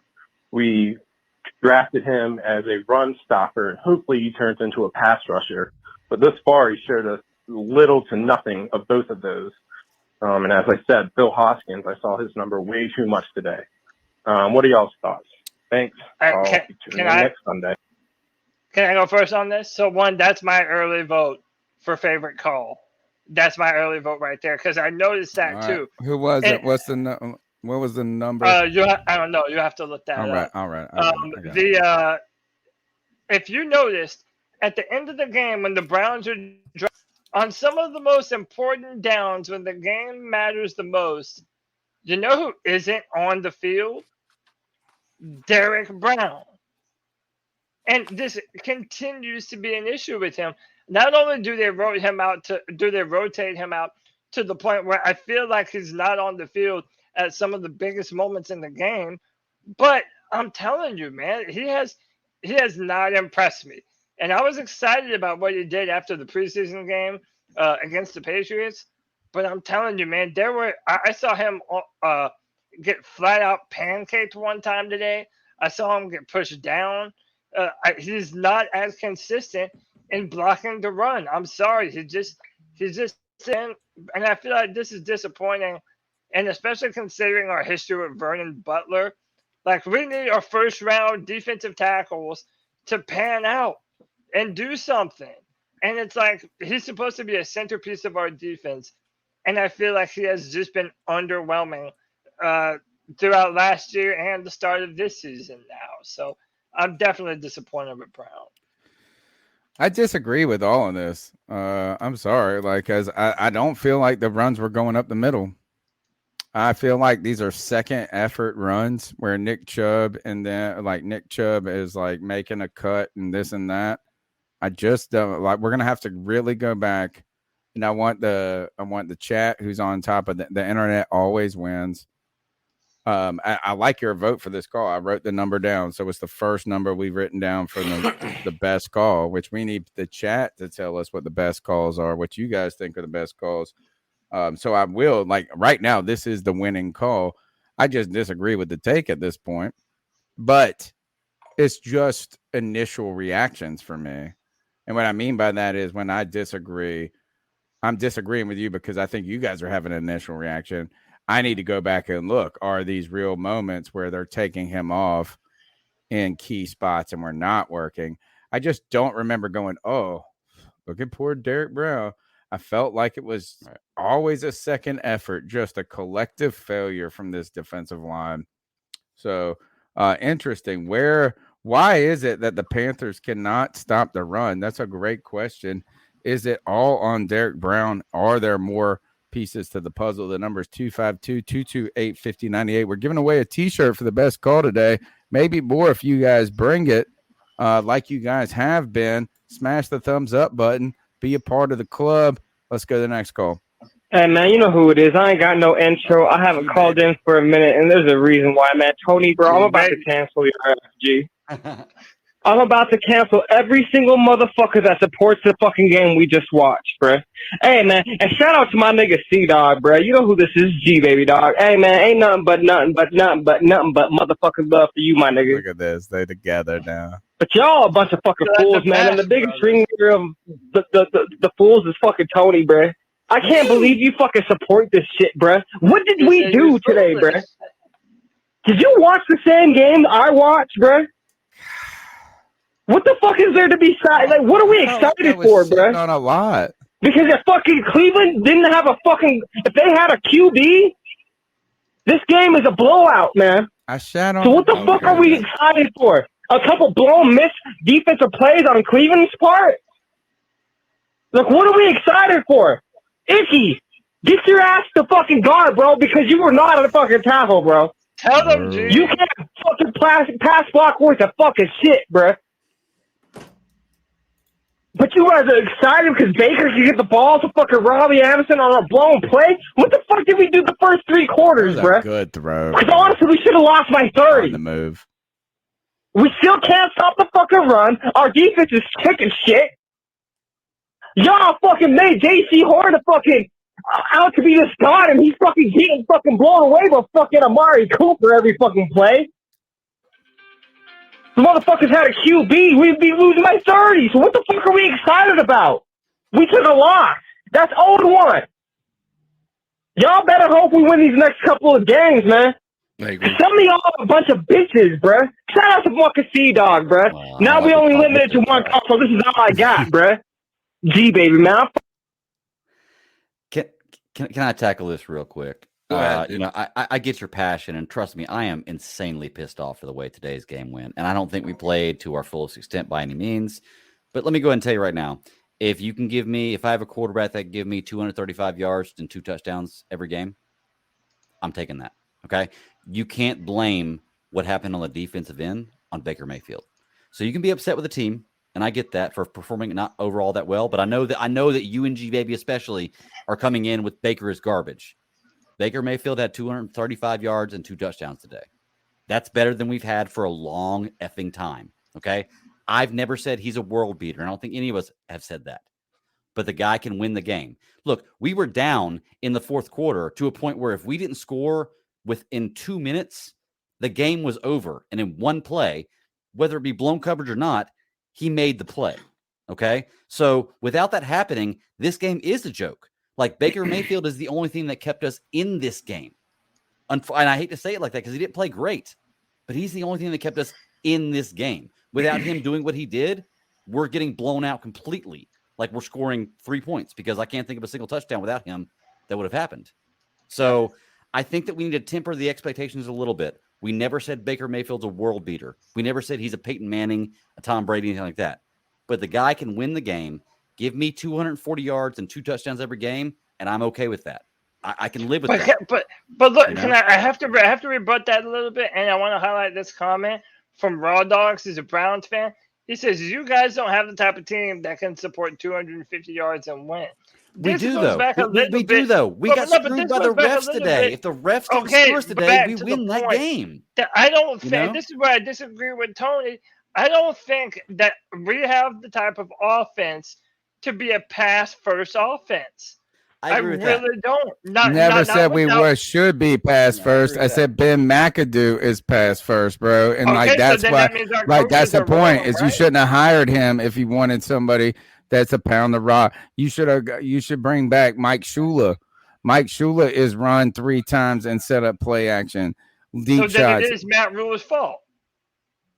Well, I know. I would just say this is I've been consistent on this. Is Matt Rule just tells you what you want to fucking hear. Matt Rule does not truly believe in this run heavy fucking offense. He just told you that after a game that Joe Brady lost against the Giants where we didn't run the ball, and then he goes, "Oh, you remember Bill? Not who was it? Bill Parcells used to say if you don't run the ball 30 times, he just says shit, bro."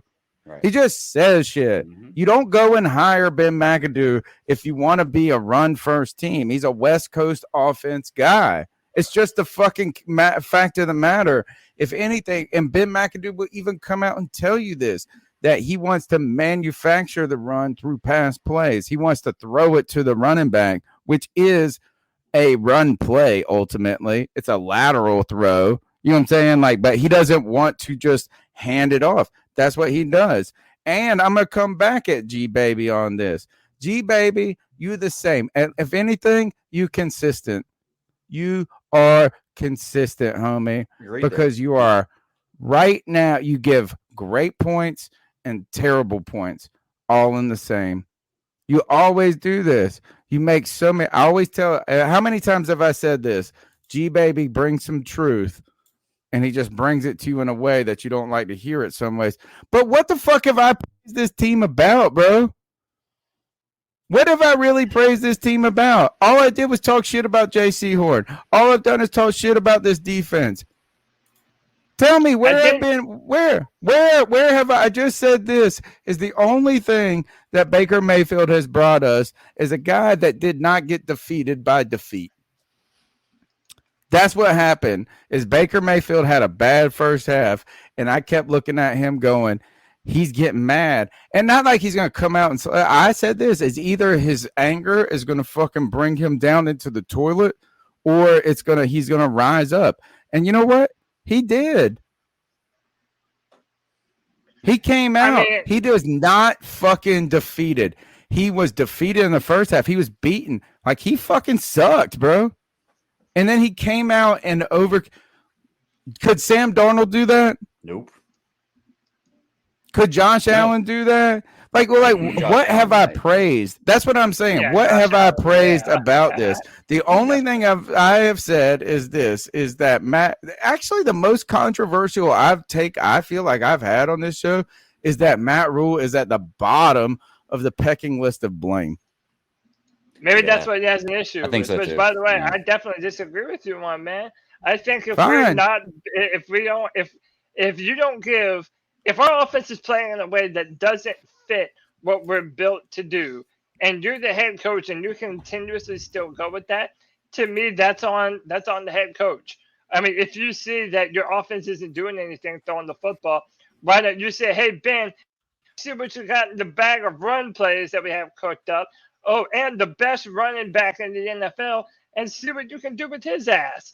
Let me do that at a point in time on in the football game, so you're not having to claw your way back from the doldrums just to make it a last-minute football game.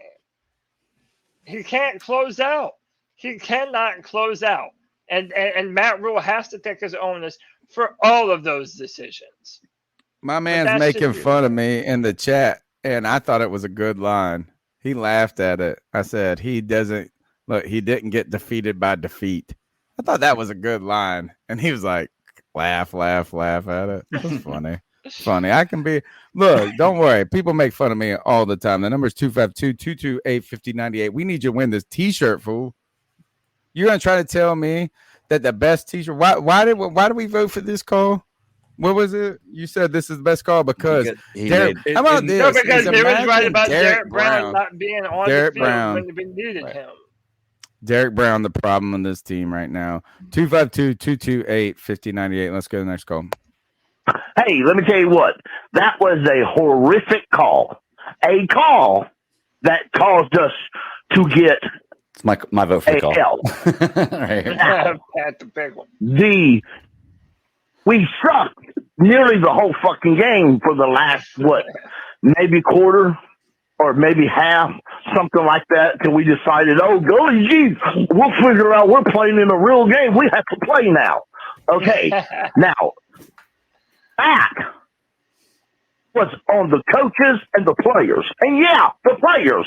Let's get off this ass because these players are so fucking great. Damian Wilson fucking sucks.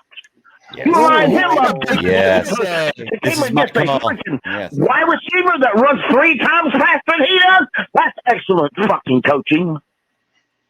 He killed the cat on one play, bro. And Frankie Louisville's the man. I've seen him miss 4 or 5 tackles. Fuck Frankie Louisville. Frankie Louisville got it for everybody. He's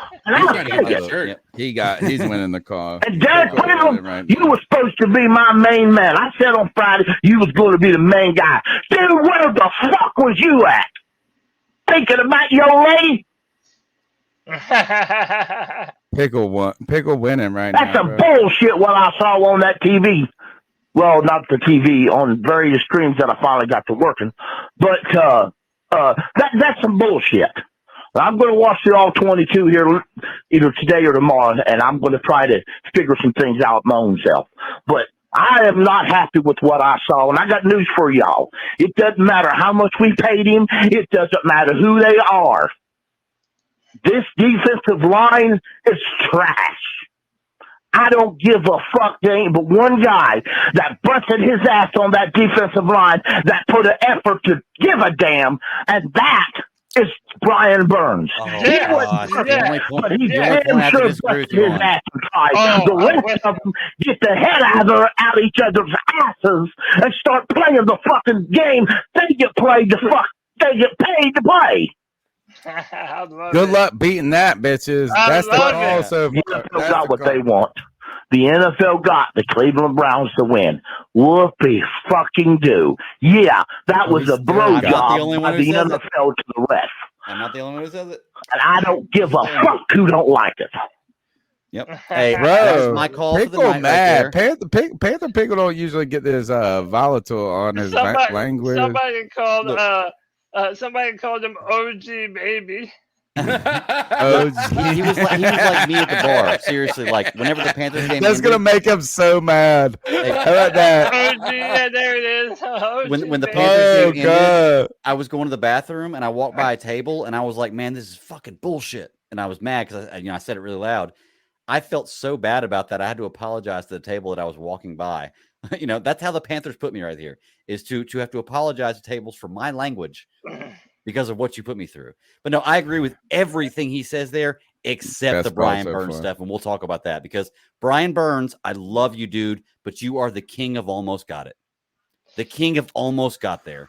And it's so frustrating. So effing frustrating. Dude, you have the quarterback wrapped Man, he's around the right, ankle and he's you wrong. don't get the tackle. But, Come well, on, dude. first of all, if are you the do king of more than almost got that, there. if you do more than that, you draw a penalty. He was If you do- literally the only one getting pressure for us on our defense. And I'm not saying He that, was the but if only you're one but in if the you're back. only almost getting there, then what the hell do I want, man? You're But always no one else almost is getting doing there. it. But no one else is doing anything. I'll give you that. And Brian Bro, Burns is the only He was the best motherfucker of the on our worst of team us. I'll give you that. He's the getting best of into the the worst of us. backfield. Yeah. He's the only one consistently getting to the quarterback. Let's you know who consistently got after the cat calls line? That was Panther Pickle, bro. That call, I don't know what part I liked the most. I felt like it got better and better and better. The number's 252-228-5098. Let's go to the next call. Yeah, Pickle's in the one spot. Oh, last man's phone. We gotta get Last a new phone. Just like Cody said, man. It's always like this. We gotta get him a new phone. Had 8 fucking carries in the first half. He didn't touch the ball at all. They didn't give Icky no type of help or Miles Garrett.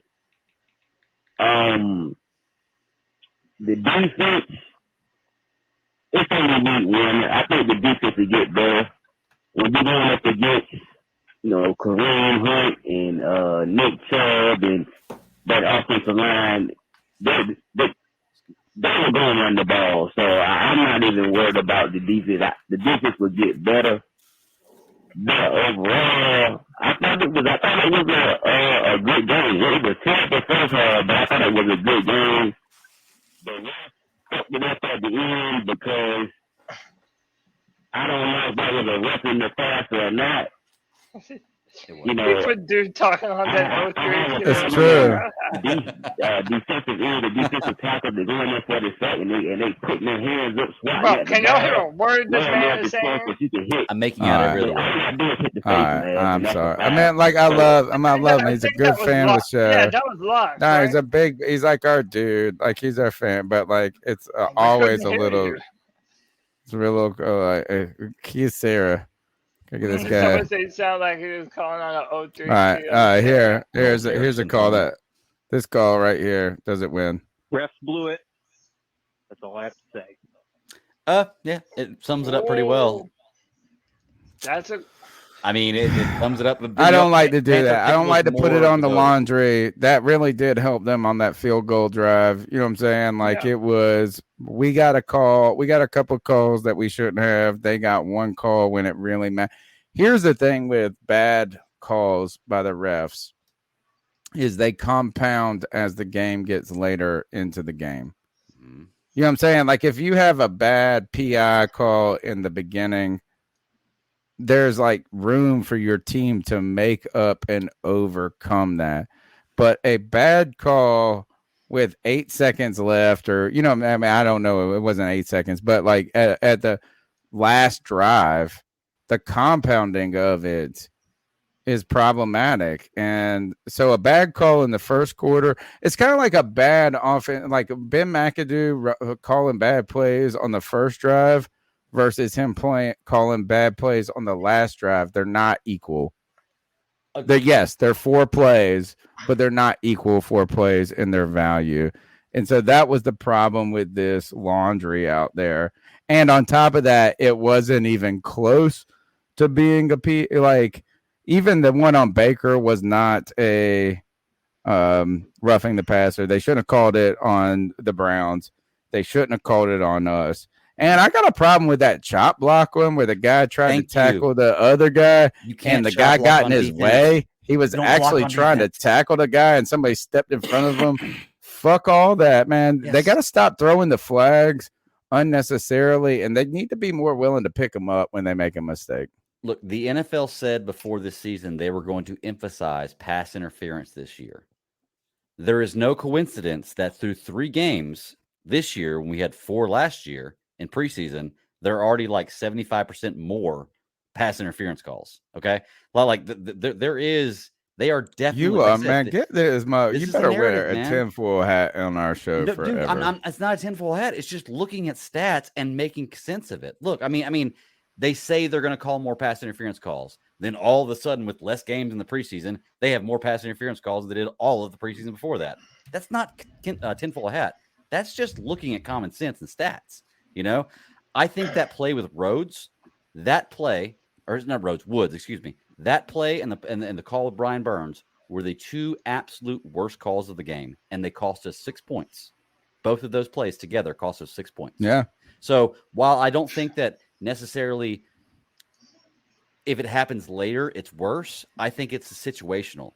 The one play with Rhodes or with Woods was not a penalty. You can't block as a defensive player, so a chop block by a defensive player is incorrect just grammatically because you don't block as a defensive player. Yeah, what does that even mean? Yeah, exactly. What does that even mean? Pushed into somebody's legs. Like, watch the replay. Nah, well, he was actually, I felt like he wasn't getting pushed. He was trying to tackle the guy behind him. He was trying to go through, and he actually did. He even tackled the fucking dude behind him still. Right, and that cost us 3 points, as well as the last call, the bad call that cost us 3 points. I'm telling y'all, it's very coincidental that the really bad ones end up being in plays that save drives and score points, is all I'm saying. I hear you, but the only problem I have with that, Greg, is that, okay, yes, it definitely fucked us. I'm not that it didn't, because it did. And it did give them points. And especially at a bad moment like that. But the whole reason why I'm agreeing with Tony on this is that I don't want to put it all on the laundry, is because it's so dismissive of all of the stupid decisions that the Carolina Panthers and this inept coaching staff make throughout the entirety of the first and second quarter. And then for us to pretend like, well, it was just, that play is what lost us the game. Certainly in that scenario. But it was also all the other dumb shit that the Panthers didn't do on offense. Kicking it out of bounds. Panera, why the fuck does he kick it out of bounds? Like that actually, if he would not have made that field goal at the end to put us ahead, I would have just said he's the fucking problem. Yeah. Because kicking it out of bounds, when did it happen, CK? End of the second quarter or something like that, and then they came down and scored 3 points on. Yeah, that was the drive of the Rhodes or the Woods penalty. I don't want to keep calling it. Yeah, it's just bullshit that you like. Right, it's always one thing, one step forward, 2 steps back. It felt like in that game. The number's 252-228-5098. Let's go to the next call. Hey, Tony, Cody, CK. Hey, it's great to see you guys back in action. Thank you for doing such a terrific podcast. Guys, I think that this was a good test for the Panthers. I think that the Cleveland Browns, I think that they are a very good team without a quarterback now. They had a Super Bowl, a backup, a QB, but this offensive line is top 5. It's offensive line, and you saw it today how they physically dominated. Their wide receivers we're catching balls. I didn't see any like drop balls or missing routes on their wide receivers. I didn't see any like missed tackles on their defense. Players are in position, had a good game plan. They executed well. And I think that the Cleveland Browns is a very good team. And it took, a rookie kicker to nail a 58-yard field goal. So the Panthers, that could have won this game here. So let me ask you, do you think that Cleveland Browns are as good as possible? Are the Cleveland Browns a playoff, especially to get is Watson back, the QB? And they get him back, and this Cleveland Browns team is very good. So perhaps we ought to feel some optimism about the Panthers. So what say you, gentlemen? We only have 16 more weeks to go. Bye-bye. Greg, I was not throwing the bird at you. I was throwing the bird at that comment that this guy, T.Y., whoever, look, he's clearly a Browns fan. And look, I like Nick Chubb. Bro. Like, I like him. My wife's family is all Georgia alumni. This dude's the real deal. Yeah. He's the real fucking deal. But the idea that CMC would get no playing time in Cleveland is like the most ridiculous fucking thing. He would still be the best running back. Right. He would still be the best running back. And the only reason he wouldn't be is maybe you could argue that just Chubb is just a better traditional running back. You know what I'm saying? Like, you hand the ball off and get the shit done. But, like, let's not even put Kareem Hunt in that situation. Look, shut the fuck up. I think if CMC gets as many touches as Chubb did today, he has a better game. To be truly honest, of course he did. He didn't get no touches. He has a better game. It's the fact that he didn't get as many touches, and the fact that Chubb has Kareem Hunt, who is another number one running back, starting running back on any team that he plays for in the NFL, to back him up and give him rest shows that. I mean, not just show, but that just gives you why Chubb is so good. Not Chubb why, is great, man. Chubb is incredible, He's bro. amazing. They're just incredible, man. Like, he's incredible. It doesn't need to be an either or thing, but you don't got to shit on CMC like that. Right. I'm going to push back on the caller. First of all, thank you for the support, caller, number one. Thank you for the kind words, number two. I don't know if I want to say that Cleveland's that good, and I don't want to say that we should be optimistic. Like, I think he has points. Like, I don't disagree with him, but I don't know if I can just agree. And what at the end of the day is like, I felt just disappointed today. Yeah. And you know what? This is the problem.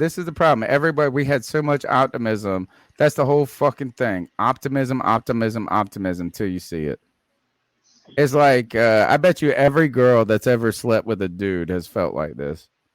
She's like, oh, this is going to be great. And that's just disappointment. Yeah. Just fucking disappointment.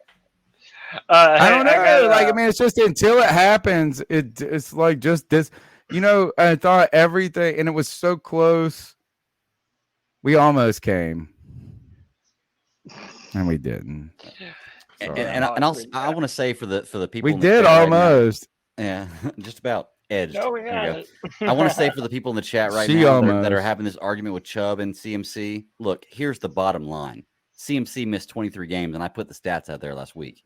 And he's still the number 3 offensive player in the NFL, missing 23 games. So don't tell me Nick Chubb is a better player than CMC. Oh, I don't think we have to do it either or. It doesn't have to be. It's two separate types. Yeah, I mean, I also don't think it has to be an either or.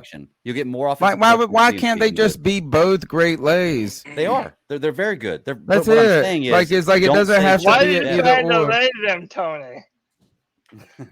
I mean, because I felt like I really needed to lighten this conversation up a little bit. I mean, have you seen CMC? Have you seen Bradley Chubb? I mean, Nick Chubb. And why about this is can someone tell Christian McCaffrey to loosen his helmet a little bit?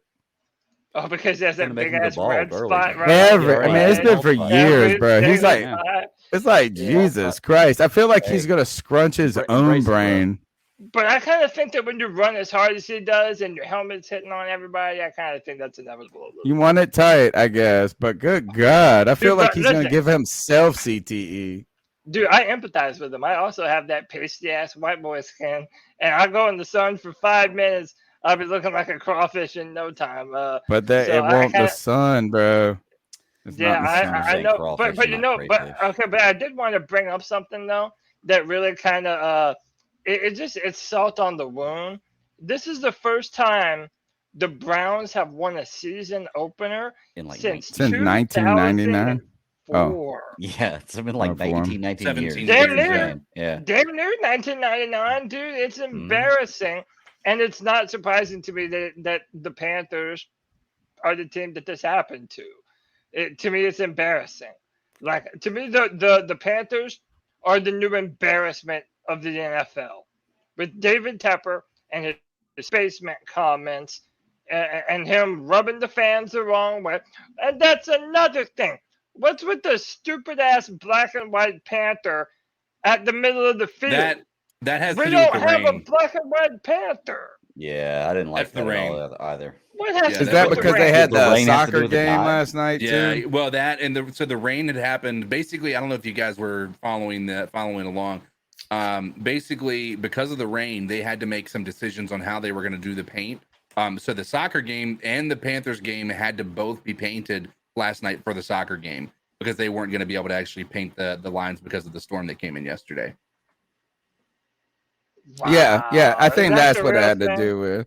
But I Yeah, think we it's should 100%. really actually more talk about David Tepper looking like a cartoon villain. Oh, I can pull that up.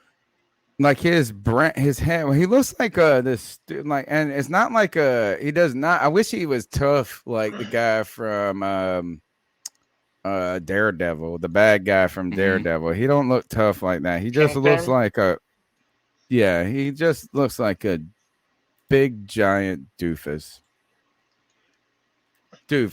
Man, For the people in the chat room asking where were CMC's stats today, he had half the touches Chubb did. So let's please not compare. well, actually, we would Don't say play this game is it with was a me. complete Yeah. misuse of Christian It was. McCaffrey. If It's CMC like if had anything, 22 touches like Chubb did, it would have been different.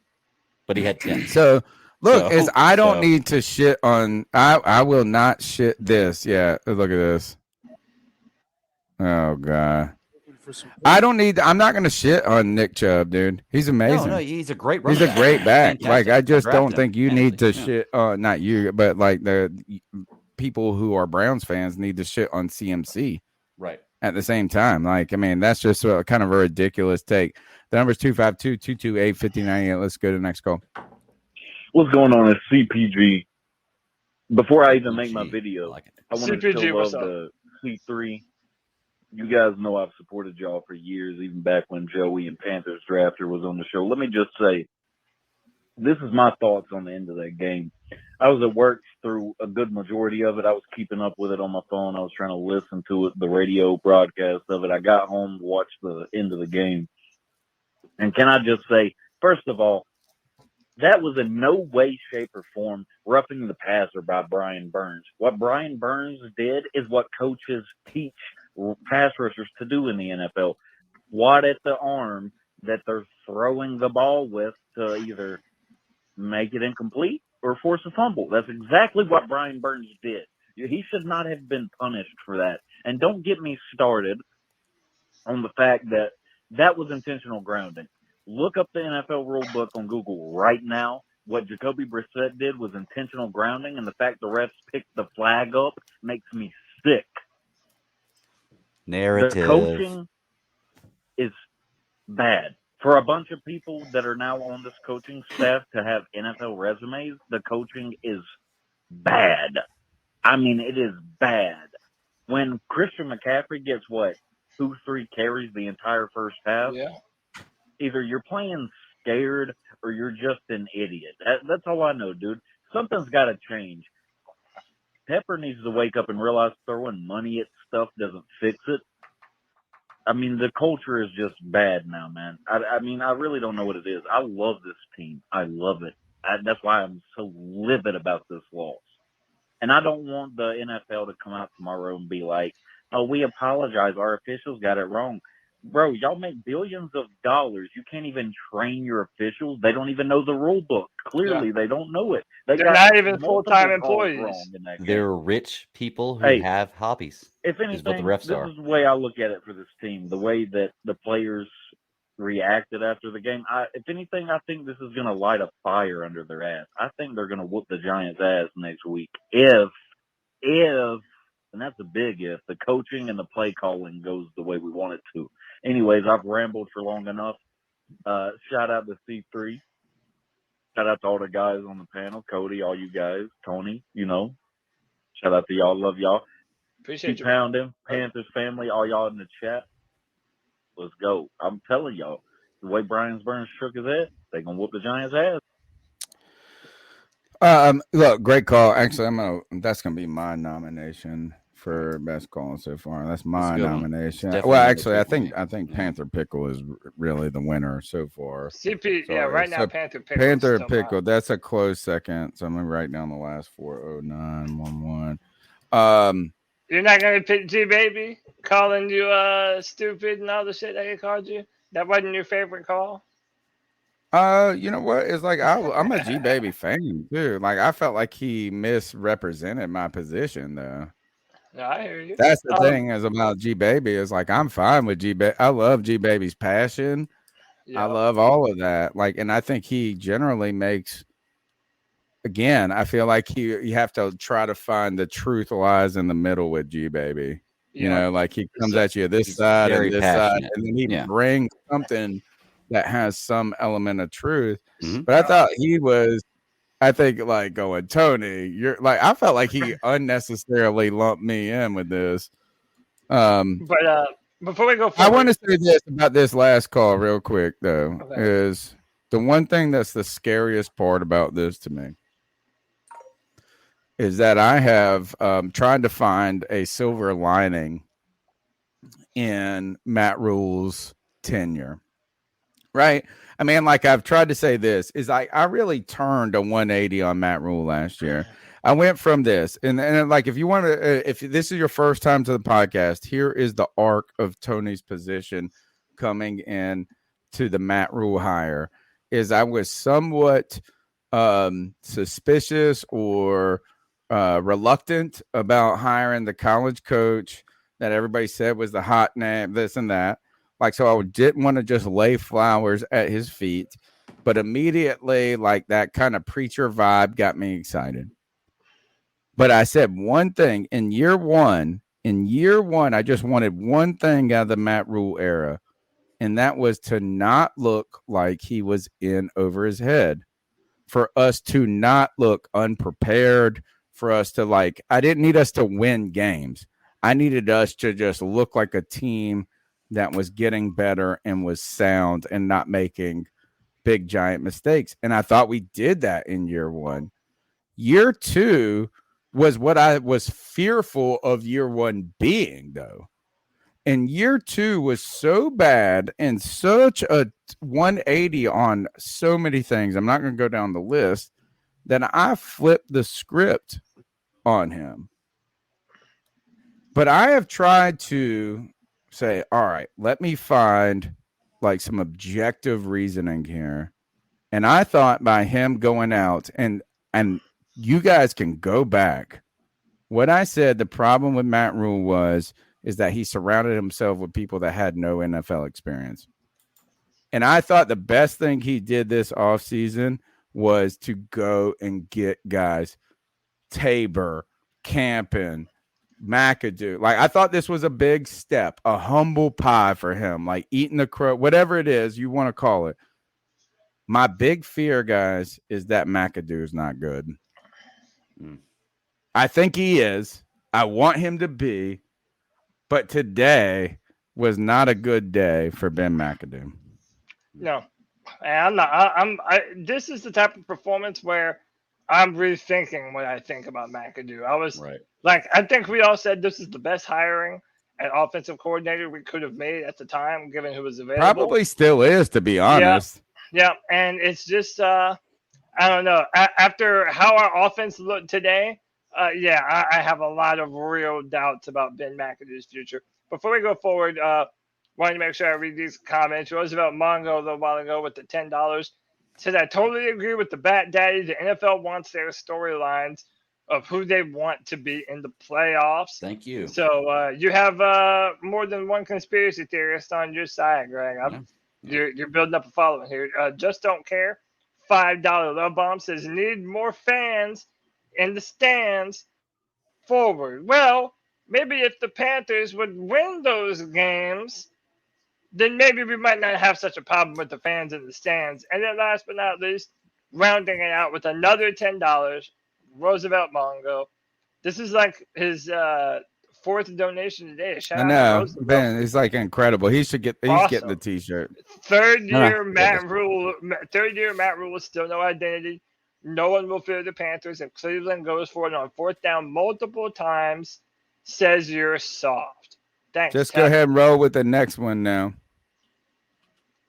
The next one. Brand new. Sizzle God.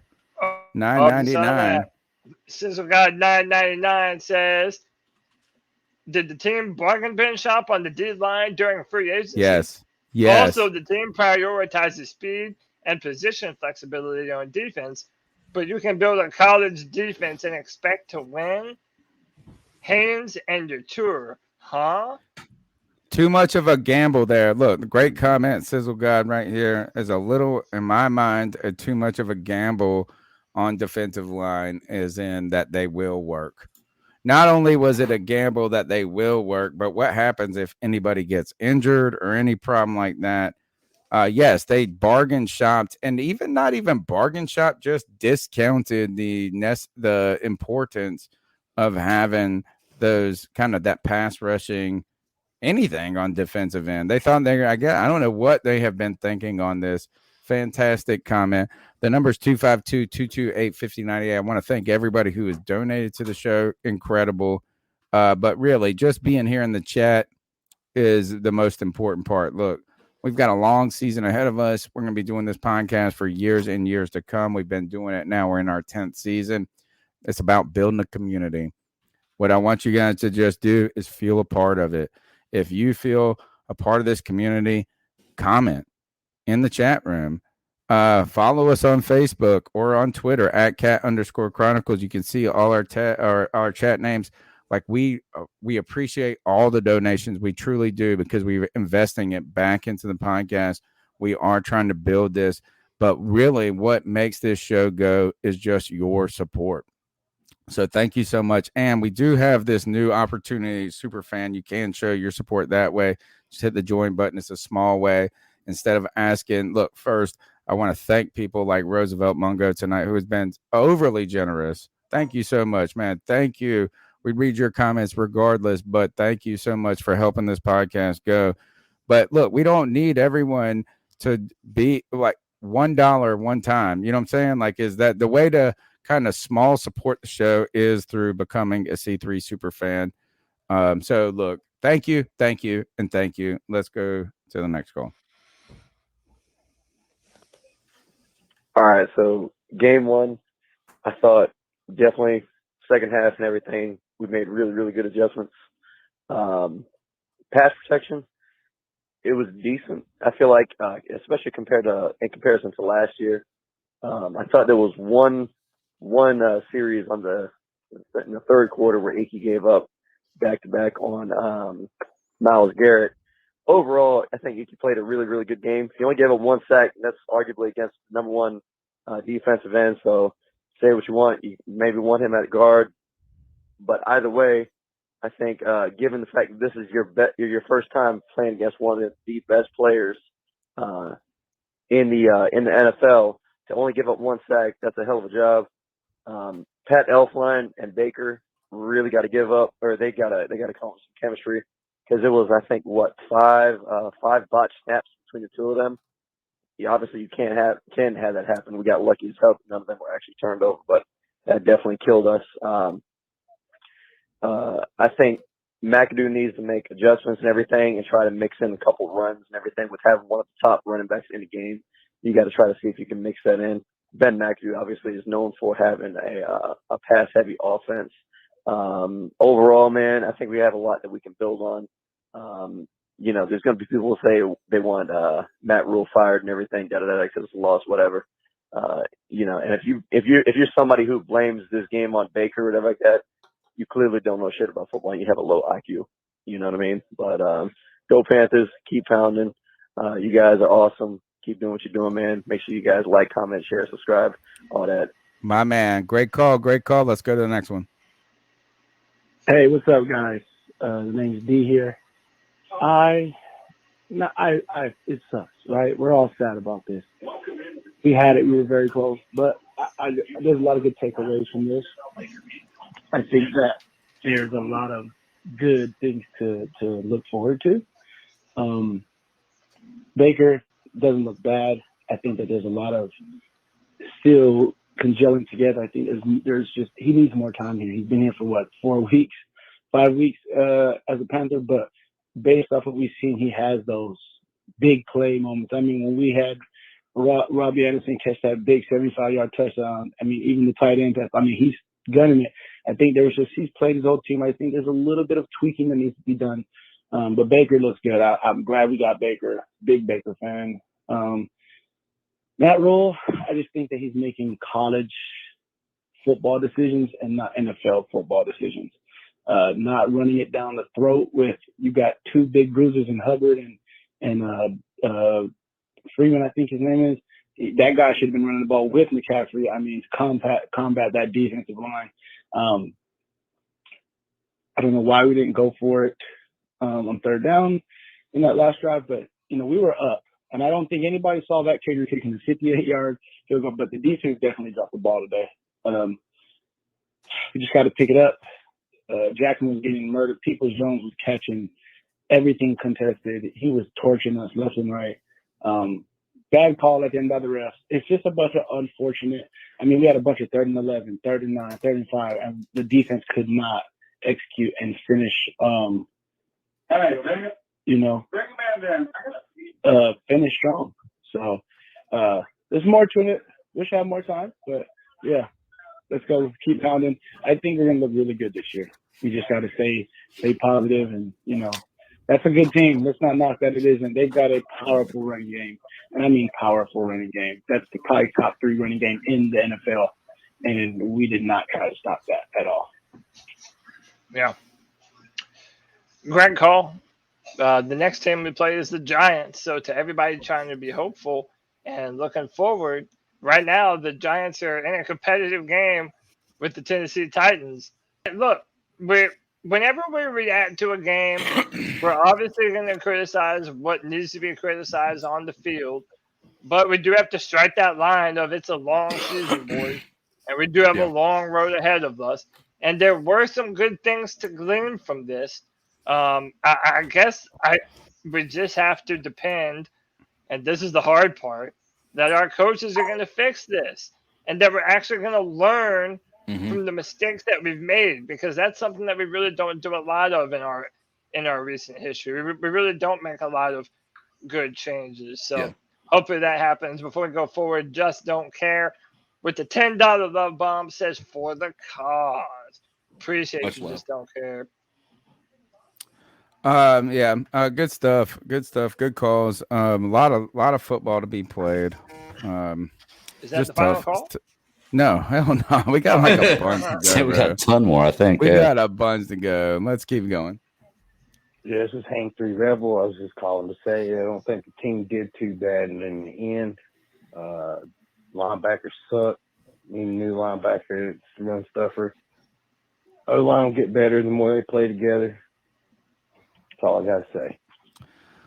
As you're bringing up that, it made me think of this, is that who was the linebacker from Penn State everybody was super hype on? Micah Parsons. No, the one that we got, the discount Micah Parsons. Oh, the one we got. I don't know. Brandon Smith, who should have been on the football field. Right. But here's an interesting thing is for you guys who love Shi Smith, wasn't it interesting how much he was actually out there? Didn't get the action, but I thought he was really involved in the lineup. I actually only noticed him in the one catch he had. Beyond that, I didn't notice him at all. He was in some formations out there. I felt like he's our third receiver. I felt like I saw Shi. Did you see Higgins or Shi more? And let me see if I look at I'd have to say Shi. Stat line. Agreed. Yeah. Receiving. Higgins had no catches. None. Shy Smith. I feel like Shy Smith has entered himself into the rotation, and even so that it was kind of annoying to me when we were down on the 5-yard line, where I feel like we need to get big to get in the red zone, and our three receivers were Shy Smith, Robbie, and DJ, and I was just like, all right, let's put the smallest bitches out there as usual. Where is Terrace Marshall Jr. a bust? Is Terrace Marshall didn't Jr. even play, dude. But did he even dress? No, he dressed. He didn't play. All right, let's go to the next call. Icky's a fucking bum, man. Ooh. I don't want to see him start another game at left tackle. I don't think he can block his air. He can't even block air. And what's up with the secondary? I mean, they couldn't tackle. They were slow. I mean, the whole team played soft. Overreaction. And a big fuck you to these refs. Amen. Overreaction. Look, overreaction. I love the call. here. That may be. Yeah, I may have to That's change your my vote, call, man. Y'all was like very that concise call? to the point. Yeah, that was very concise to the All point right, and hit I'm everything I putting it wanted up to there. say. I'm saying that, especially for the calls that we're trying to promote, short, to the point, pack your punch. And made that's sense. a good call. Made sense. Yeah. Yeah, I love that call. Wow. I didn't like the Icky part, man. I knew that. Look, Icky. Yeah, we don't have to like your. Dude, he we got don't- I blown don't up think- a few times today. I don't think we have to like your opinion, because then it's just, well, like, who do we agree with the most? Echo chamber, I think yeah. we just need to pick the best call. You just told me you don't have to like my opinion, and I feel like you're right. You're right. That call gets it. 0 9. Here we go. Panther Pickles winning in my mind. That's my vote so far. Keep going. The good call though. Hey, Panther fan here. I went to the game, and let me say this. First off, Panthers fans need to step up. For all the people who are at home and don't pay to go to the game, but when I like the biggest fan, you know how many Cleveland fans there were? It was bullshit. Nonetheless, the call at the end of the game is ridiculous. The game shouldn't be decided by a call like that. But that's the first problem, is sadly we have to deal with Vegas and the refs and all this bullshit. But beyond that, you know, why did we stop running the ball in the first half? We literally never stopped running the ball. started. In fact, there were several drives where all we did was pass it first, second, and third down. Why are we even paying Christian McCaffrey? And for that reason alone, either Ben McAdoo should get fired or Matt Rule, because clearly, why would you pay someone $60 million and not utilize them when they're fully healthy and they're getting 4 yards of fucking carry? To me, it's just embarrassing. And then it's like the second half, we actually came alive. Like, oh, okay, we're this good. Cool. So I think the bottom line is, can we make the playoffs? Absolutely. But, I mean, play calling has to get better. You know, so predictable.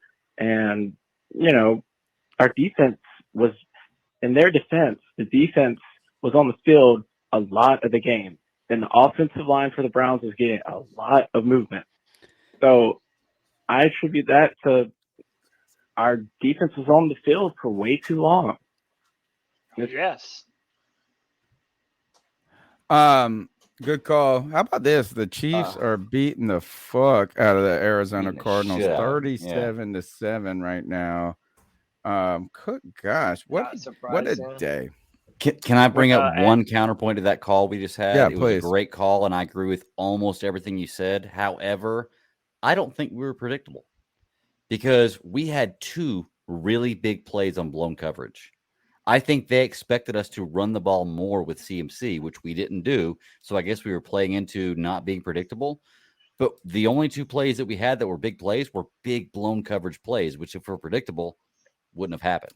Was in the my Robbie opinion, you know? Anderson a blown coverage? I can't It wait was. to go back and It was. watch That it. safety was I supposed to go felt back. like it That was safety was supposed to no. cover I back, felt yeah. like Baker was on the move, throwing a difficult pass. Like I thought safety's that still the valve. He's still the coverage for that DB. Like he's the safety valve for that DB. He's Okay. supposed to be back. Okay.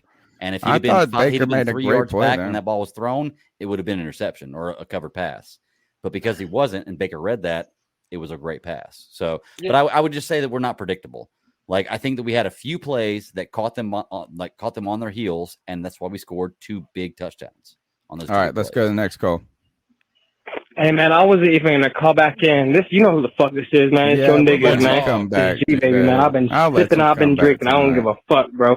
But Greg, I wasn't gonna call until the I knew he was fucking gonna bullshit say you Greg's said out I of knew your he was gonna come after motherfucking me. mouth. So what I want you to do, G, I want you to go get duct tape and just duct tape your mouth and just shut the fuck up, bro. Because what you just said about CJ Henderson is complete fucking false, man. Show It's me complete stats that prove it different. motherfucking Show false, me bro. the Don't stats. put that shit on. Yes, but Show one me the play stats. by CJ Henderson. I'm just saying. Oh my fucking god, We'll see. all he it all I He's played corner, garbage. G. All he had to do was turn Garbage. around and he would have had an easy pick.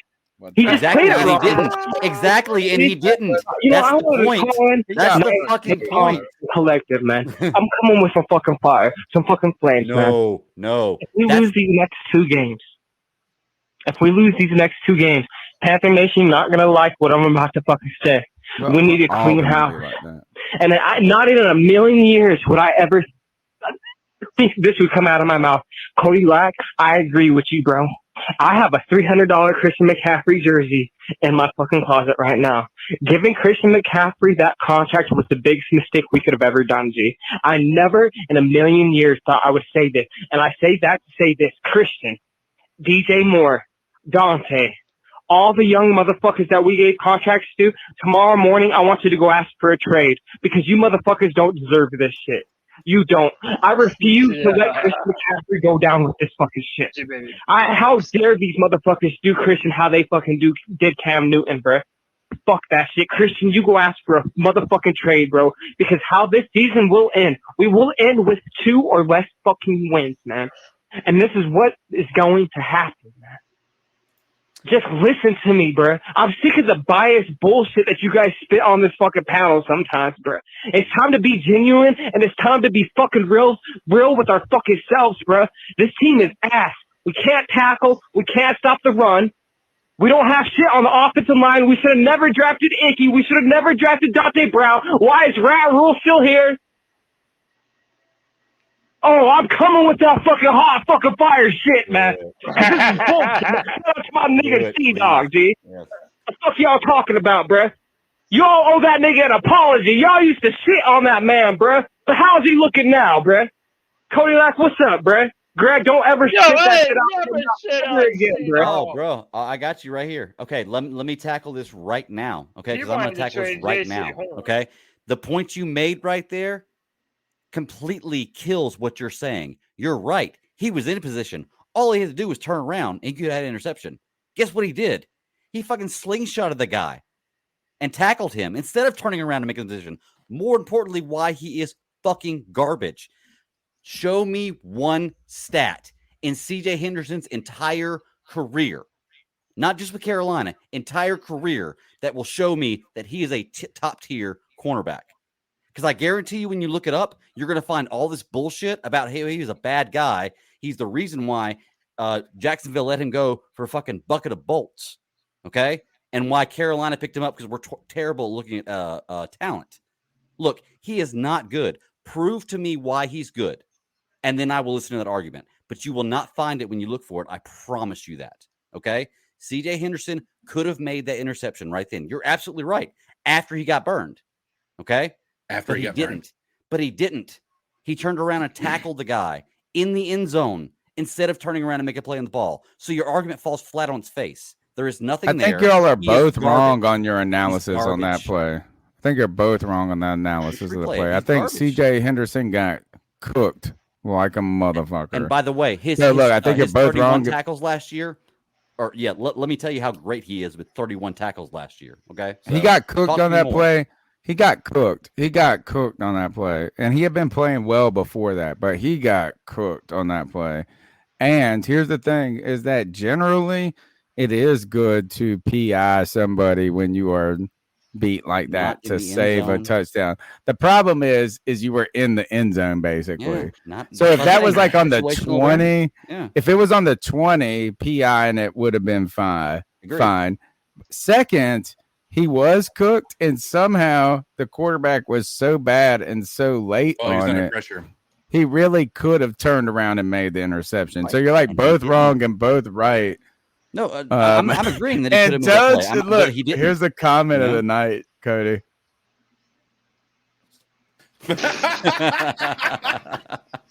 It really is true. It literally is true. So literally the truest I comment in love the you, history of G-Baby. the Just so you know, world. I love Is the that where comments. he's like- from? Is love he the from comments. Utah? He's like somewhere out there. It's like where it's like he's the only black person in No, I that thought he was city. in So Florida. or in that state, and he has to. No, he's But out I north. think He this. was I in think he's California, overly but- harsh on us, bro. Maybe, but who cares? Like I I'm mean, thinking that overly is harsh like on he things said, too, like you know? y'all got to stop. My man said this is y'all got to be honest and be truthful, and then he came out there and said all this wild shit afterwards. Yeah, G-Baby always like G-Baby comes at us every year when the Panthers suck Good. because it feels like we defend them. Dude, I have been We ain't anything defending but. shit tonight. We've been shitting on Yeah, everybody. like always, and most people, some people are like, "Oh, we're too negative. We're just overreacting to one game." Look, how about this? The defense played like trash, but it's one thing to say that your team is trash because they have no leadership and your coach puts them in bad positions, and then just to say that all your players are trash. Well, is it that the players are trash, or that they haven't ever really been given a chance to truly shine in the way that we wanted to? I don't That's feel not like our overall. defensive play calling was the problem today. I don't think that. I don't think that. Like, and I don't know how to tell if Just the the play of defensive the play calling was the problem or this and that. I'm going to tell you this is I just have thought that our defense has been overrated since last year. Like, I mean, you guys all told us I've seen real good Panther defenses before. Yeah. And y'all have too. I ain't the only one. We saw the 2013 defense, fucking the most unbelievable. dominant defense I've ever seen since the Super Bowl season that we went in 04. Right, that 04 defense got us to the Super Bowl, bro. Like we beat Tampa Bay one year without scoring a touchdown with 4 blocked kicks. Like our defense literally blocked kicks until we won. Right? Like our defense was sick. We had 2 linebackers who had like 20 something tackles in the Super Bowl. Dan Morgan, Will Witherspoon. Our defense in 2003, the 2003-04 season toasted the town. The 2013 season defense, I would put them in the same category. Like it was fucking sick, bro. They put 60 sacks up that year. They just annihilated. The 2015 defense, the next one in my book, and I just don't know which one I would take. The 2015 defense was more opportunistic. They put more points up. Right? They weren't the stingiest of defense, but they would take the ball away and like put a touchdown up or something. That was crazy too. The 2013 I mean, both of those defenses, last year's defense wouldn't even fucking hold their jock strap. Oh, no. That's what I've been Not at trying to tell y'all is I know that everybody thought the defense was good last year. It wasn't bad. Oh, but yes, it was. It was not great. It was bad. There towards the end, there were times when they lost the game. Like it was their inability to stop the run. Like that was a real part of it.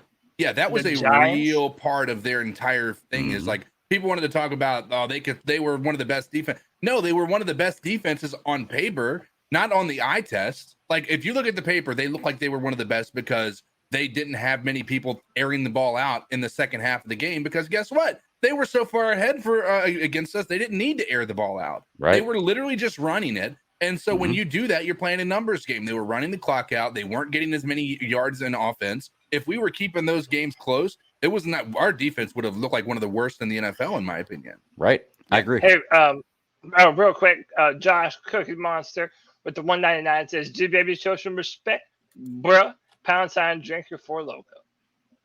Stay illegal now. We love G-Baby. Just next putting it call. out there. There you go. Hey guys, I know we're a lot bummed out about the loss we took today, but I think they showed a lot of resiliency, especially at the end of the game, to come back and make that comeback. And you guys got to realize, man, this is going to be one of the better defenses that we're going to play this year. So guys, keep pounding. Be optimistic, and yes, the defense I think lost it for us. All right, thank you for the call. That full guy right there. Hey, this is Chunk, man. And I'm sitting there and I'm listening to this chat and this live chat, and I'm just disappointed in everybody. We are a bad team, and we've been a bad team. We hired a bum and Ben don't run a dude and thought it felt good because Don't run we the got a dude. coach Good line. straight out of college. So Like that's that. an NFL experience.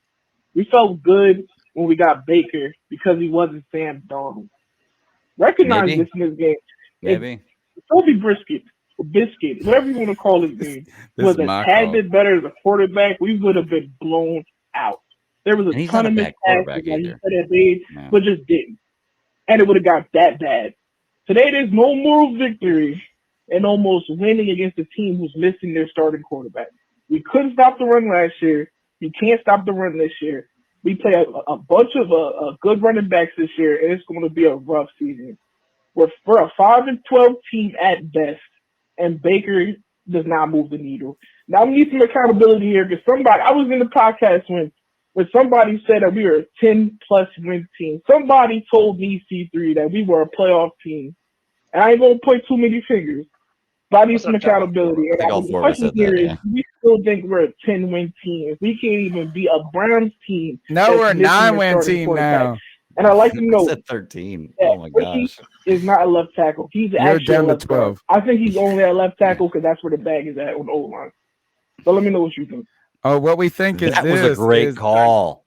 That was That a was good a call raw too. and real Nah, call he's right not there. winning. That was a All great right, call. so it's him, Panther Pickle, and this is what was his name again? Hold on, let me see if he says it in the beginning. Hey, this is Chunk, man, and I'm saying Chunks. Oh, Chunk. No, this is him Chunks, right here. yeah, he's in our he's in the chat. chat. Yeah. That's Yeah, Chunk. he's in the chat. Yep. Chonk. All right. Him, Panther Pickle, and then that short That was a call real are call the right three there. best ones so Yeah. far. That- My man that was said, the- that Ben, don't run a do. Ben don't And run then he it. called, I feel like that's my favorite call so far. He said, Ben, don't run a do. And he also called him Jacoby Biscuit. Jake Brisket. Yeah, that's what they say on around the NFL podcast. I call him Jake Brisket all the time. Yeah. Chunk. I like that. And by the way, I like that call. and I like that he agrees with me that Icky probably should have been a left guard more than a tackle, but that's where the bag is. And also, look, on those season predictions, like we're trying to be. Oh, don't try to walk it back, baby. All you got to do is walk back 13-3. one. Is look, I 13-4, said we were I'm saying. 10-7. Now we're 9-8. I'll pull it That's up all you right got to do. Is I thought the Browns were a win. It turned out to be a loss. Now we need to go get our 9 because we better beat the fucking Giants. We better do I'm this just and that. so beaten after the past 2 years. It's like if the Panthers go on a so terrible, that doesn't surprise me. And if you were to tell me that even a month ago, I'd be like, well, we got Matt Rule and Baker Mayfield. It doesn't surprise me. And Baker Don't Mayfield's walk it not back, sold me yeah. yet. By the way, I know a lot of people think that they saw enough from Baker Mayfield today to consider him To what? someone they Hate can him? depend on going forward. To hate No, him? I don't think they can No. I depend on think him. he would. I think the haters who got more validity today, the haters or the hopefuls. I would say the I think the haters. haters. I think of the it's win. equal, Just because of dude. the win. Ooh, Yeah. we're still at 0.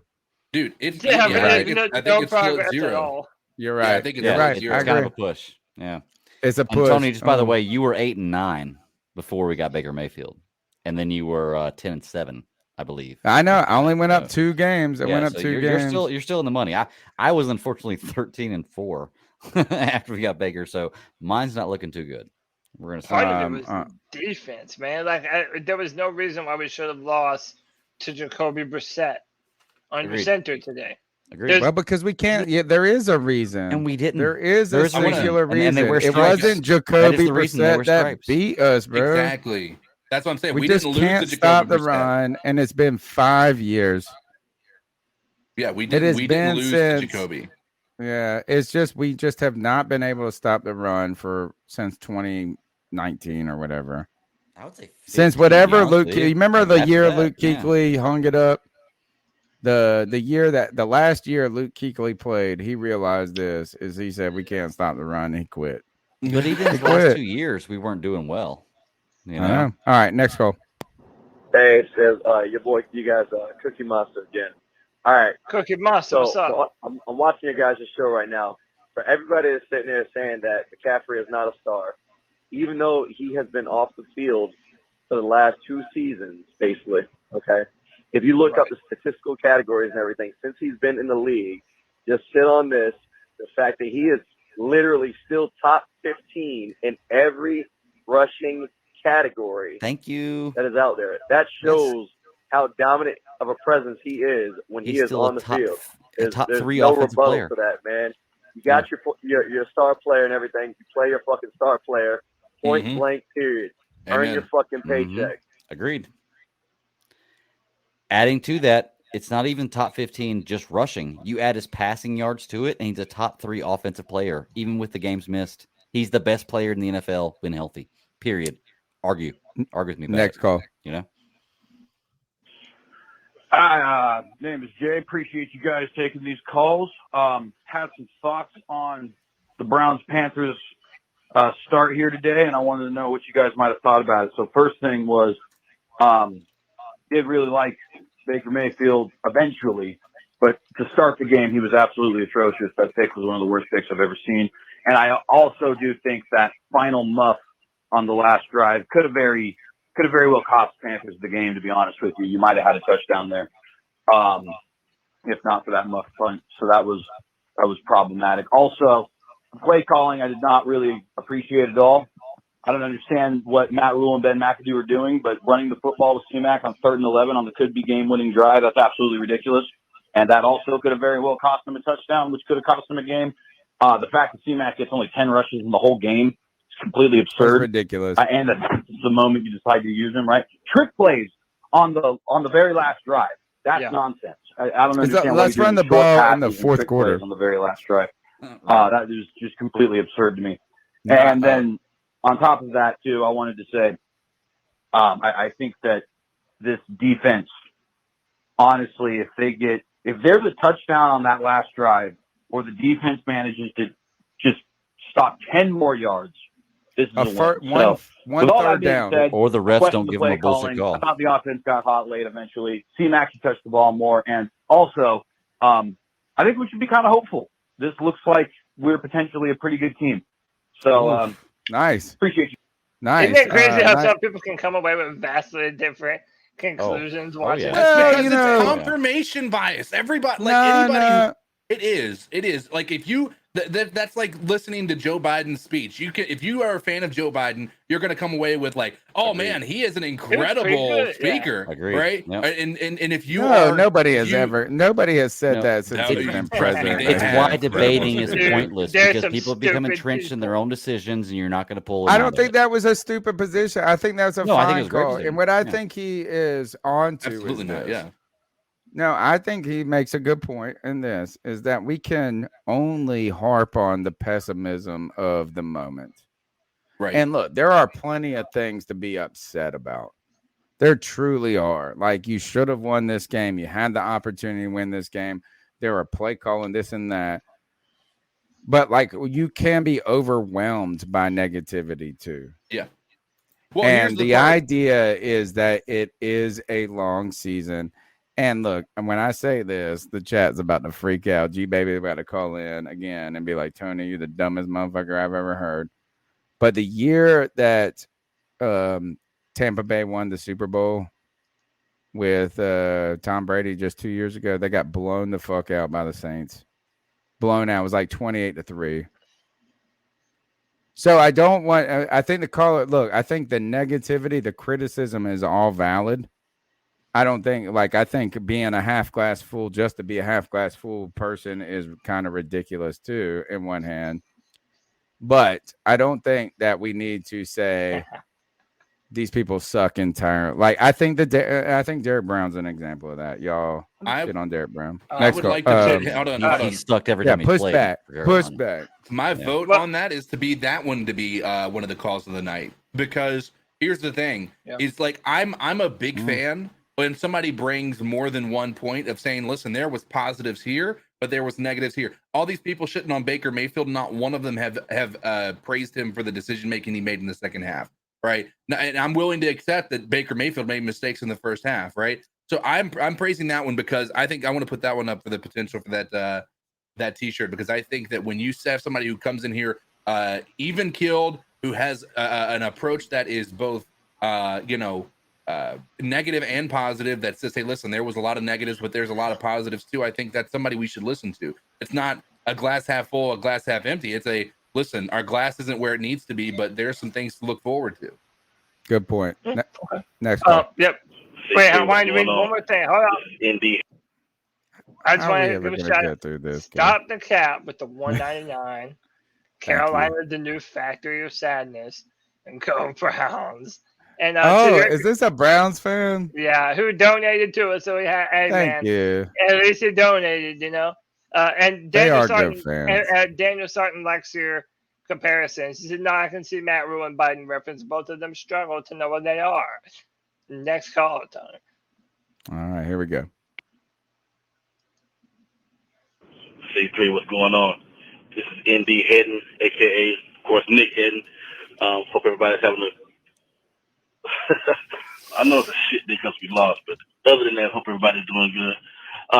Just want to explain to you guys why pretty much this loss and every loss this season, you got to lay at the feet of Matt Rule. And this is why. Number one, 2 5-win season. And yes, so every game you're going to look at, you got to pick apart, you got to unpack what is going on, and, you know, are these a result of the decisions that he's made that we can't get away from? For instance, Baker Mayfield being the third quarterback, guy's third year. Has any coach been at a situation for 3 years with 3 different quarterbacks ever? We look at Icky struggles against Myles Garrett, and yeah, you know, we know he's a rookie. He's going to have his struggles. But wait a minute. What makes Icky or Evan Neal or even Charles Cross, if we would have drafted those guys, what makes those guys even a necessity? Let's see here. Oh, the ineffective evaluation of Brady Christensen and not playing him enough. Again, it goes back to bad decisions that he's already made even prior to this. Cody's got a new call. You know what I mean? So yeah, you know, and let's go there for a second. Y'all saying Ben McAdoo's plays. Why is Ben McAdoo here? Well, let's see here, because Matt Rule couldn't find the quote unquote rock star offensive coordinator. Remember that? Yeah, so Ben McAdoo was, I guess, the last available choice. Why was he having to look for it? Why? Because he brought one guy that was one step away from Waterboy to be the OC, when he could have had Jeff Nixon, who was his dude at Baylor, since people want to give him so much accolades and kudos for everything that he did at Baylor. Why not have the Baylor guy as your OC? So, yeah, you know, you can't look at every game in isolation. Oh, well, this is just a brand new season. No, this is a continuation of past decisions that this guy has made. So at the end of the day, offense, defense, you're going to have to and lay at his feet, just like you would the wins. You're going to lay the wins at his feet. You got to lay the losses at his feet, too. But it's not like he's a fresh coach. No, this is his third year, and it's past decisions involved, and these losses are. Oh, got cut off. Hey, fantastic call. Yeah. And that's what I was saying earlier when Tony was saying Matt Rule is not high up on the list of pieces. Well, yeah, he is. Because every time he misevaluates a position, he further puts our team behind the curve from a scouting perspective. If we would have known last year that we had a really good prospect at left tackle in Christensen, who knows if they drafted Kevin Kwanu at number 6. I just think that he deserves all the blame, along with the players and the coaches. But he's the head of the organization, dude. So he has to get the criticism. Fire Matt Rule. Remember that? Like, if you guys don't remember that, the guy saying it at FanFest while he's doing it. That. Fire Matt Rule. Hey, real quick, White Chocolate Espresso says Baker graded a D. Robbie's pass saved his day. Well, what about the Thomason one was good, rush? I too. think the rush up the middle was a big Yeah. play. I He had a think few good the plays. pass down the seam. Look, I don't want to say Baker had a great day, but Baker middle of the he day. didn't. I will not say he had a great day. I'm saying he had a bad day. Right. I just felt like his second half was better than his first half, and at the end he made some plays when we needed him to.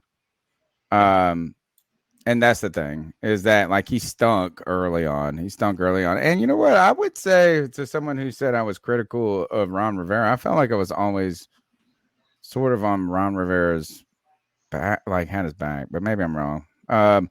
Look, I just think this is that again, Matt Rule, not the solution here today, but I just don't go. Look, I got other people that are on my mind. Yeah.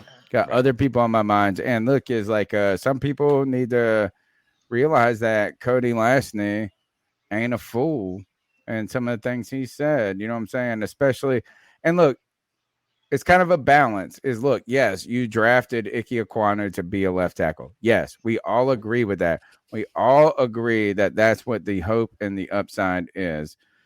But the idea is, look, as Matt Rule's made some problem, Brady Christensen's just an enigma on this team. It's an enigma when it comes to Matt Rule. And Cody's been exactly right. And I think we've been lockstep together. We usually disagree on a lot, Cody and I, right? Like, so it's not like we just have each other's back. But there was nothing that Brady Christensen did to lose that job. At left tackle. Like, there was no bad tape he put out there. Right. There was nothing that he did wrong.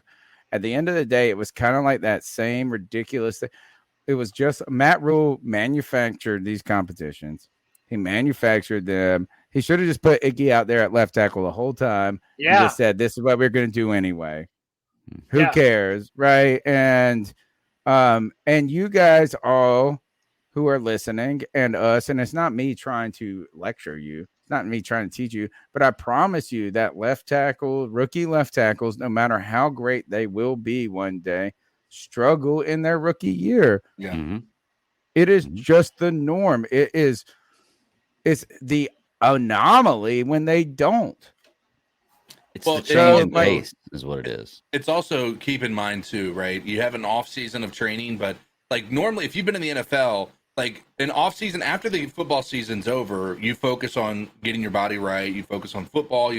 Right. Well, when these guys train for the combine, they don't train the same way they do for football, right? They don't train that like so I'm hoping I'm and then like I said, I'm hoping, fingers crossed, that this goes back to what you're saying, Tony. Maybe Icky does end up finding a way to make it work, but right now, obviously, there's a lot of things to point to as potential problems, but I still think there's some things to be optimistic about. And anybody who looks at this game and says anything otherwise, and I think again, it's confirmation bias. It's almost just hoping the team fails so you can get the guy you want next year in next year's draft. I bring up one point here. That something I just saw on television, and I'm sorry, I just got to bring this up because I'm that guy and I've got to say it. Like, I made this huge argument and beforehand about the terrible call of the roughing the passer because the hand touched the helmet.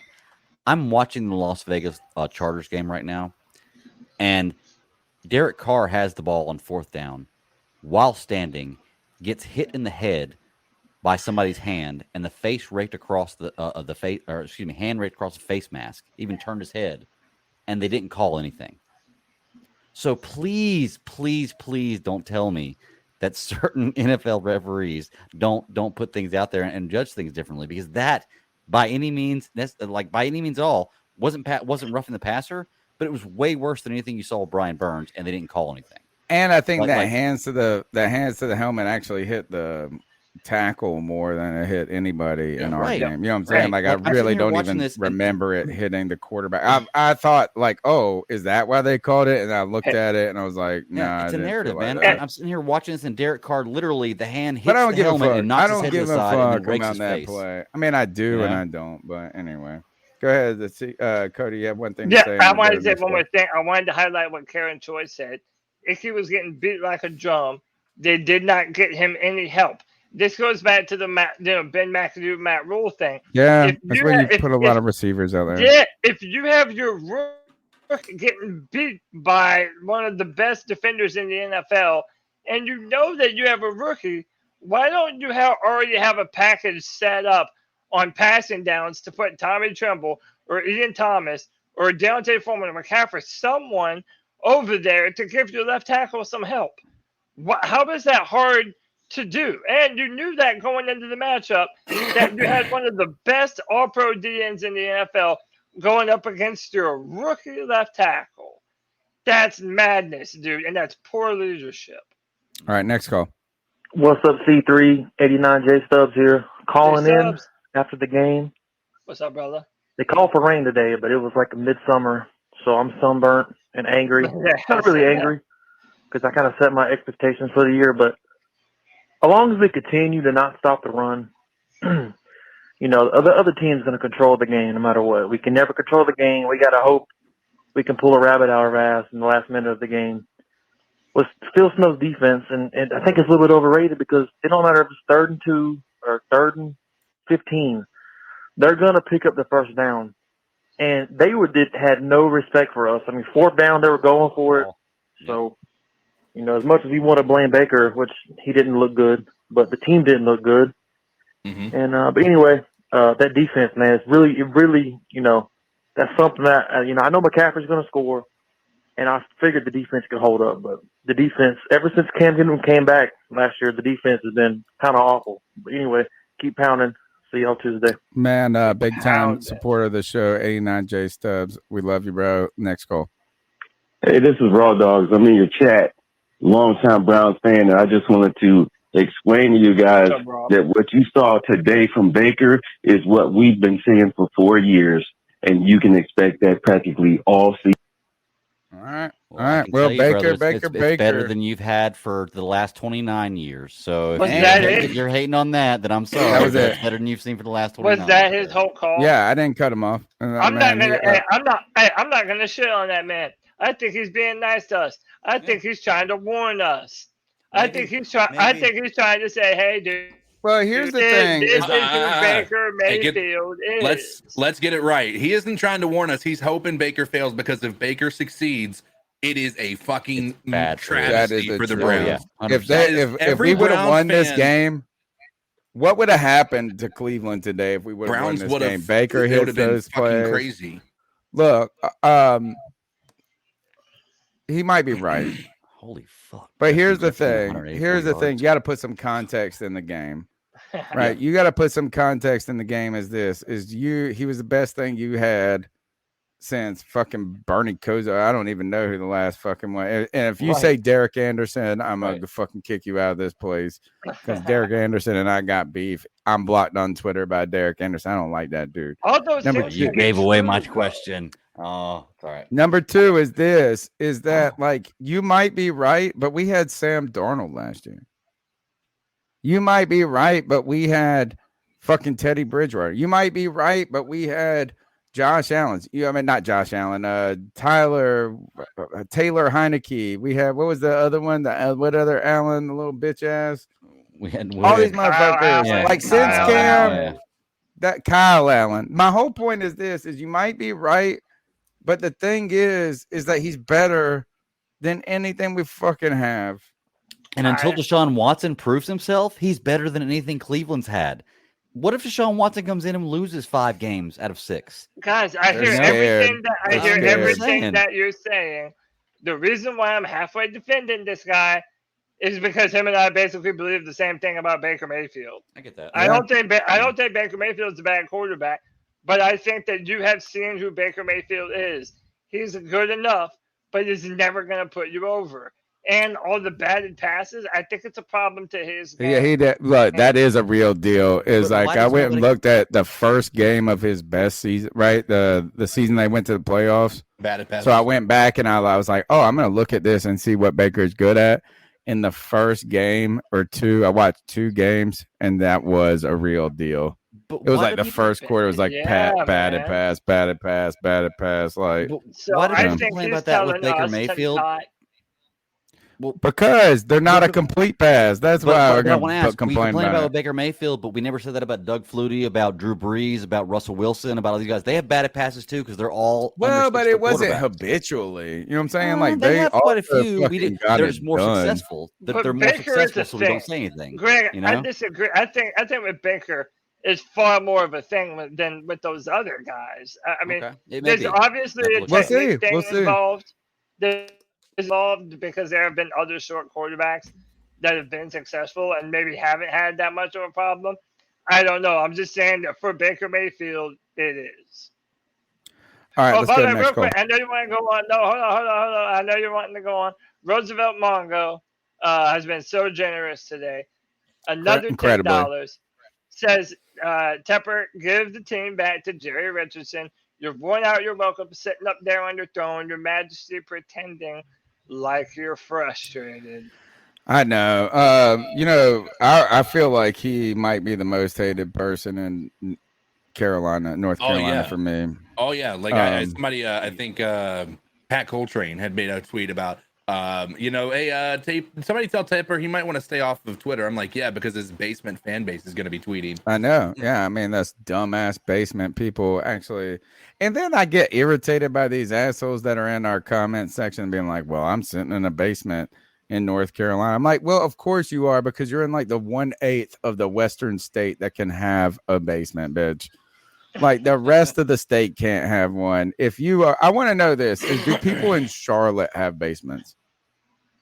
Not that I know of. I mean, like, yeah, and that feels like pretty west to me. Unless it's an Now, I will say that. Hold on. Where I'm at, there's a lot of basements. I Yeah, will but- say now in Charlotte there are some older houses around my area that do have basements that have some down some areas beneath the house, but they're really old and most of them are like you have to go outside to get to them. You don't walk it's not downstairs common. to get Like to your 95% of North Carolina, but all right, well, fine. Yeah, If it's you're not in the common, yeah. basement, how about this? If you're in the basement being critical of me, being upset about Tepper, being critical about you in a basement, then we got basement ass problems together. The number's 252-228-5098. What's incredible about this is how many people have been listening, how many people have been calling, how many people have been subbing up. We're here on Tuesday nights, 9 p.m. live every Tuesday for over 9 years now. We're in our 10th year. Haven't missed a week. We have content coming out all throughout the season. You can support us just by subbing up, smashing the thumbs up button, subscribing, doing all that. Also hit the join superfan, small way you can donate to the show and show that you are a fan through thick and thin. Next call. Oh, quiet call. Next call. Whole game. All right. Leading the game with one. Oh, no. All right. Next call. Tony, you know who the fuck this is. It's your boy Josh from Mass, fresh off a hiatus and fresh off a game that I think sets the tone for the season. And I don't mean for us. I think this game sets the tone for the Browns. Why? You say why? Because the NFL is a storybook. It's a controversy. And what's more controversial in the last 3 months than Deshaun Watson, baby? And what could be more controversial for the NFL putting eyeballs on TV screens than Deshaun Watson coming back week 12 in a chance to put himself in a playoff game? Yes. I'm not lying to you. I'm one of those guys. Remember that Brian Burns roughing the passer call where he shoved the fucking tackle into the fucking quarterback? Come on now. We all know that was clean. We all know it was clean, especially those of us who actually played ball back in the day. We all know. There were some bogus calls. There were some real ridiculous holding calls on us. And there were some complete and total lack of holding calls on their O-line. Because they were. And that was another question. What the fuck wasn't Bradley Bozeman out there playing center for us? Yes, he was on the sideline. Why? Guess who played first team center through most of training camp? Oh, Bozeman. What might possibly be to blame for the repeated high snaps to the quarterback? Oh, well, the same guy who had the same problem last year. High snaps to the quarterback. It's funny how that didn't work last year and it didn't fucking work this year. It's kind of funny. Maybe they should have just owned up to it and put Bozeman in. Maybe an injured fucking stud player is better than a non-injured bum. But hey, nonetheless, saw some things I liked, saw some things I didn't like. Saw a lot of situations where, probably because of the game and the atmosphere of it itself, Baker held on to the ball too long. Instead of going for the quick check down, going for the underneath heel, was looking for the big play. I get it. I don't agree with it, but I get it. He was out for revenge, and it was clear he shouldn't have been. But that said, I don't think we looked all that fucking terrible once you watch the game tape and realize what should have been called and what should not have been called as far as penalties. Again, that's for those of us who know the NFL rulebook, and for those who don't, they'll talk, but they're clowns. So keep pounding, and we got. Look, how about this? Cody Lash got mad at TY, and I'm about to give him a salute. Cody Lash gave him the "we've been doing numbers" tweet, whatever. I'm about to give you a salute, TY. Right here is number one is Browns fans. I give them a lot of credit. But that was true. A lot of credit I give Browns fans is that there's this bar I go to a lot. It's like a local watering hole that I go to. It's right down the street from my house. It's a great place. And it is the Browns bar. And these fans come out and decorate. They come there, they celebrate, they show up, they make their little dog pound. It's awesome. I've always commended these motherfuckers for how much they support their team, regardless of them bitches sucking for 3 decades. Right. Think about that. It's that's a lot of fan. Y'all go to the games, y'all show up. And I'll give y'all credit too. A lot of Browns fans, but you know what's funny about this is a Browns fan is in the Carolina Panthers podcast and not in a Browns podcast. Right. Interesting. Hey, but let me tell you something. All the fans of other podcasts, they come here to talk shit to us. They end up sticking around because we got better podcasts than y'all teams got. I love it. Look, I'm not going to shit on your fandom. I will not shit on y'all's fandom. Y'all do you. Y'all have been great. Y'all got I really commend your fan base because we're a much younger team. We don't have the legacy and the history. We don't have generations of fans. So for us, we're building this culture. But at the same time, we have been doing this podcast this is our 10th season. Since the internet, I won't say exist, but as soon as you could go live and and it's not a clap about myself, man. I was doing this when it was hard to do this. Now it's easy for anybody to get on the internet. But when we first started this podcast, it was very difficult to actually fucking stream to the internet. And the thing is we were doing this show when there was 4 people watching. And one of those was my mom. You know what I'm saying? So we're glad we have you here, but we'll be fine next week. I'll say this, right? So there's 2 points I want to make here. Number one, I agree with Tony. I think that when you have a fan base who's been through so much shit, right? It's always nice to have there be, listen, I commend any fan base who goes through that and still maintains some fandom. Second, you guys have not done what the Bills do. When I talk about listen, here's what I'm gonna point to. When we traded for Sam Darnold, we had some trolls. Don't get me wrong, but I can tell you this, and I'm honestly surprised by your fan base as far as the Browns because I thought this was a pretty gracious fan base. I have seen more trolls from Browns fans than I ever did from the New York Jets. So what I imagine this as being is, so there was a time in my life when I was a bit of a nerd in high school. And then all of a sudden I kind of broke out of my shell and women started to pay attention to me. Then I became an asshole to women, right?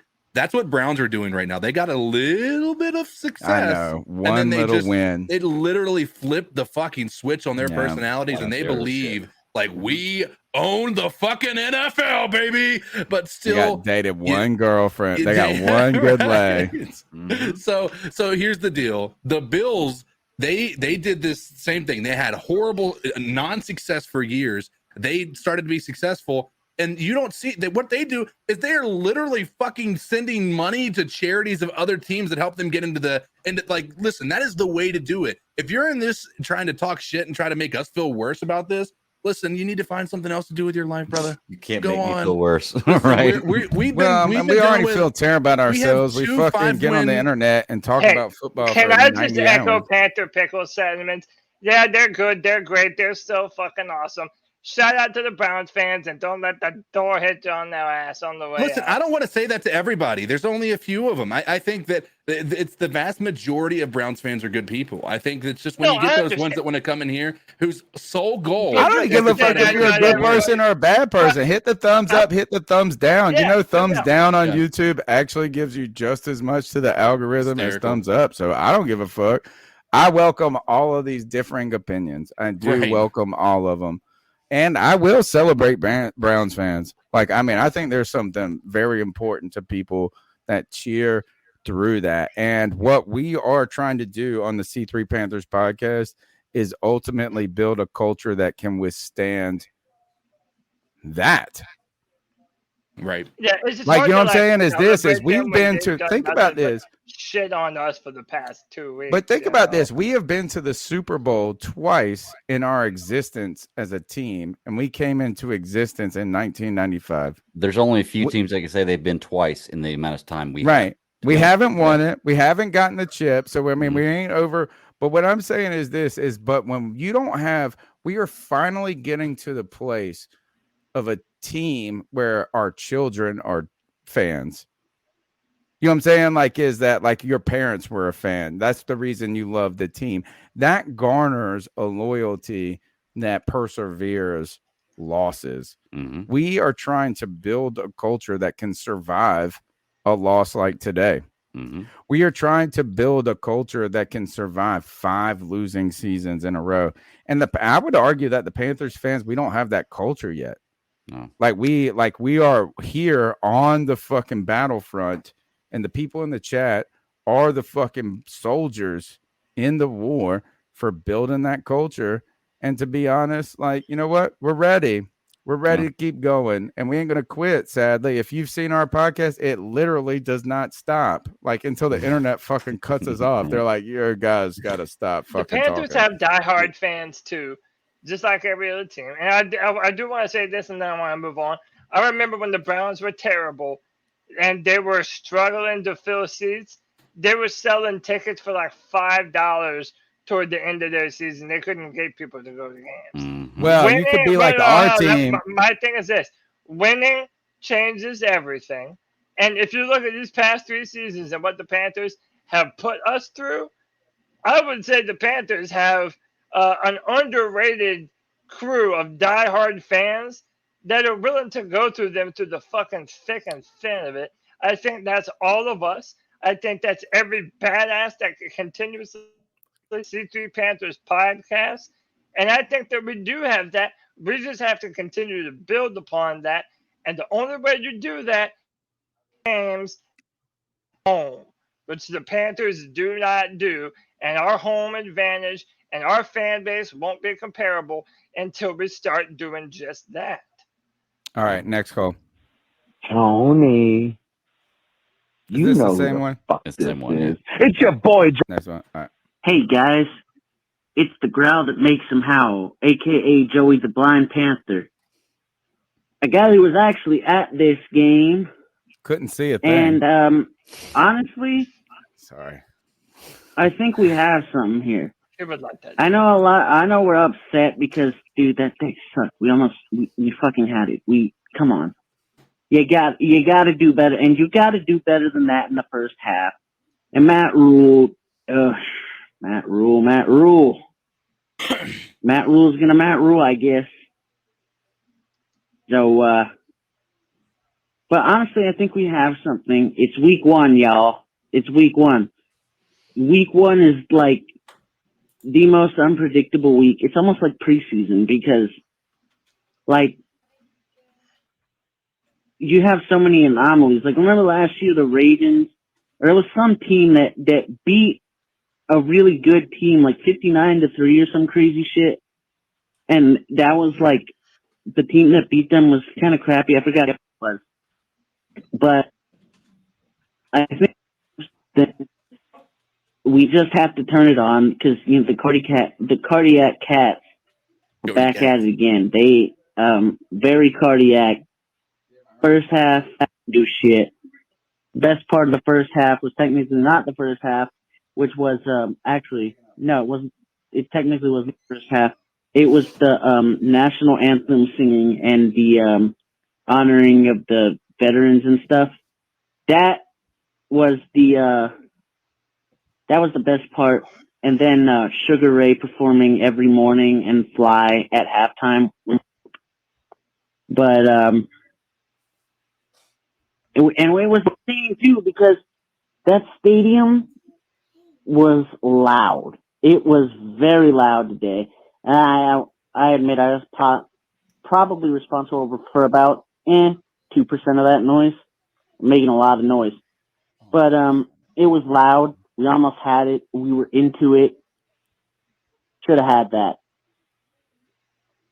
And if that rule keeps doing this type of shit, and I blame it on him because the play calling sucked. Where was Cy Smith? He wasn't in today. I did like the way they used McCaffrey, tried to keep him as He looked good pristine today. as possible, but I'm going to go now so I don't get cut off. Anyway, guys. Wow. Whoa. Like good that, one. like that, like That's a good one. Yeah, man. All right. Hey, I like Cy Smith. I like what our weapons are capable of. I just don't like how they're utilized. Right. All right. Next call. Hey guys, my name's Craig. I'm a first-time caller, thank you, Craig. I've been listening to you guys for about an hour, so I had to call in and put a 2 cents in. Poor guy called 2 hours. I see our problem today is number one, we cannot tackle. I challenge you guys to go back and watch the film, and we are horrible tacklers. I cannot believe how many first-time misses there were. Secondly, our defensive ends can't set the edge. They ran on the outside of us all day. I'm seriously concerned about our linebackers. Yeah. I don't think our linebackers are taking on guys. They're fast, but they're too small, and they're missing their tackles. Next is the offensive line was terrible in the first half. Just terrible, I think. And then lastly, McAdoo. Cannot believe how little that Christian was involved in the offense. Those are my thoughts. Thanks, guys. Enjoy what you do. Bye. First time caller, Thanks, big Greg. time winner right here is like I'm writing this number down as in the top 3. We got Chunk, Pickle, we got the short call. And this one I feel like is in the top ranks. That was Craig. Craig, very good call. Look, it's basically you nailed all the points that are problematic. Mm-hmm. I'll have to go back and look at the linebacker report. You know, when I was like watching the game, I didn't go, "Oh, our linebackers stink." But how about this? You know what name? One name I didn't hear today, Jeremy Chin.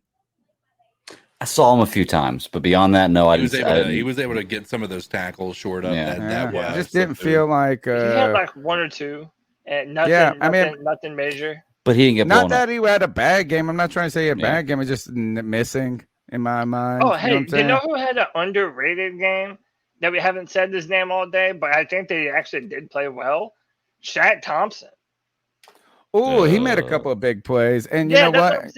He did. He all right. It was all right. Look, is Shaq Thompson finally being pretty good? I think that he's playing the best football between last year and his Yeah, limited sample I size agree. this year. Last year he's he was playing his good. best football. I think the All right. jury's still out on how he did today. I agree. I may have missed it. Yeah, I didn't see Shaq Thompson. I one would time rather today. see how I would rather go back and watch the tape because I was under the there's a part of me that's thinking that he was a big part of the reason that this I didn't run really defense think. wasn't shored up. Oh yeah, I mean, I we're saw gonna him have to shooting find the out if our gaps. linebackers were the problem or not. Well, You know it what was I'm second saying? level Is- they were And hitting. yeah, Like, to be honest with you. it really upsets me that Brandon Smith was nowhere out there on the field today. He's not. They're not gonna risk it. One of our most exciting young defensive players that has an NFL frame, NFL speed, and you can't have any imagination on how to use him, dude. It's ridiculous to me. Next I'm call. into what CK. Oh, good. Hey, what's going on, Phil? This is Zach here from Kannapolis, North Carolina. Been a while since I've talked to y'all. First off, I'm pretty disgusted of what I've seen in the first and second quarter. Our new quarterback that everybody threw over the bus and talking trash about Cam, and this guy can't even touch the ball and keep the ball in his hands. I mean, yeah, he threw some great throws, man, but I really wasn't impressed by Mayfield at all. He looked nervous. He looked confused. Everybody looked confused. I mean, everybody just looked like they didn't know what they were doing. I mean, they've had all preseason to take care of this and looked like shit. I agree with McCaffrey getting no touches. I don't know what's going on with that. I think all the coaches need to be fired. Honestly, Tefler's an idiot. I mean, I don't know. I mean, we came back. I mean, but at the same time, that 15-yard penalty against Brian Burns was I'm sorry, bullshit. That gave the game away to Cleveland. They had no timeouts left. That spike ball, fake. I mean, I've never heard of a fake spike ball play. I mean, it's just. It's illegal. I blame the refs. I mean, yeah, we played shitty, but we also did a good job at the same time. And that's just my thoughts on it. I bet Cam's sitting at home right now. You know, I don't know. I wonder how he feels about it. Anyway, I hope y'all have a good Probably day. happy not to be in Carolina.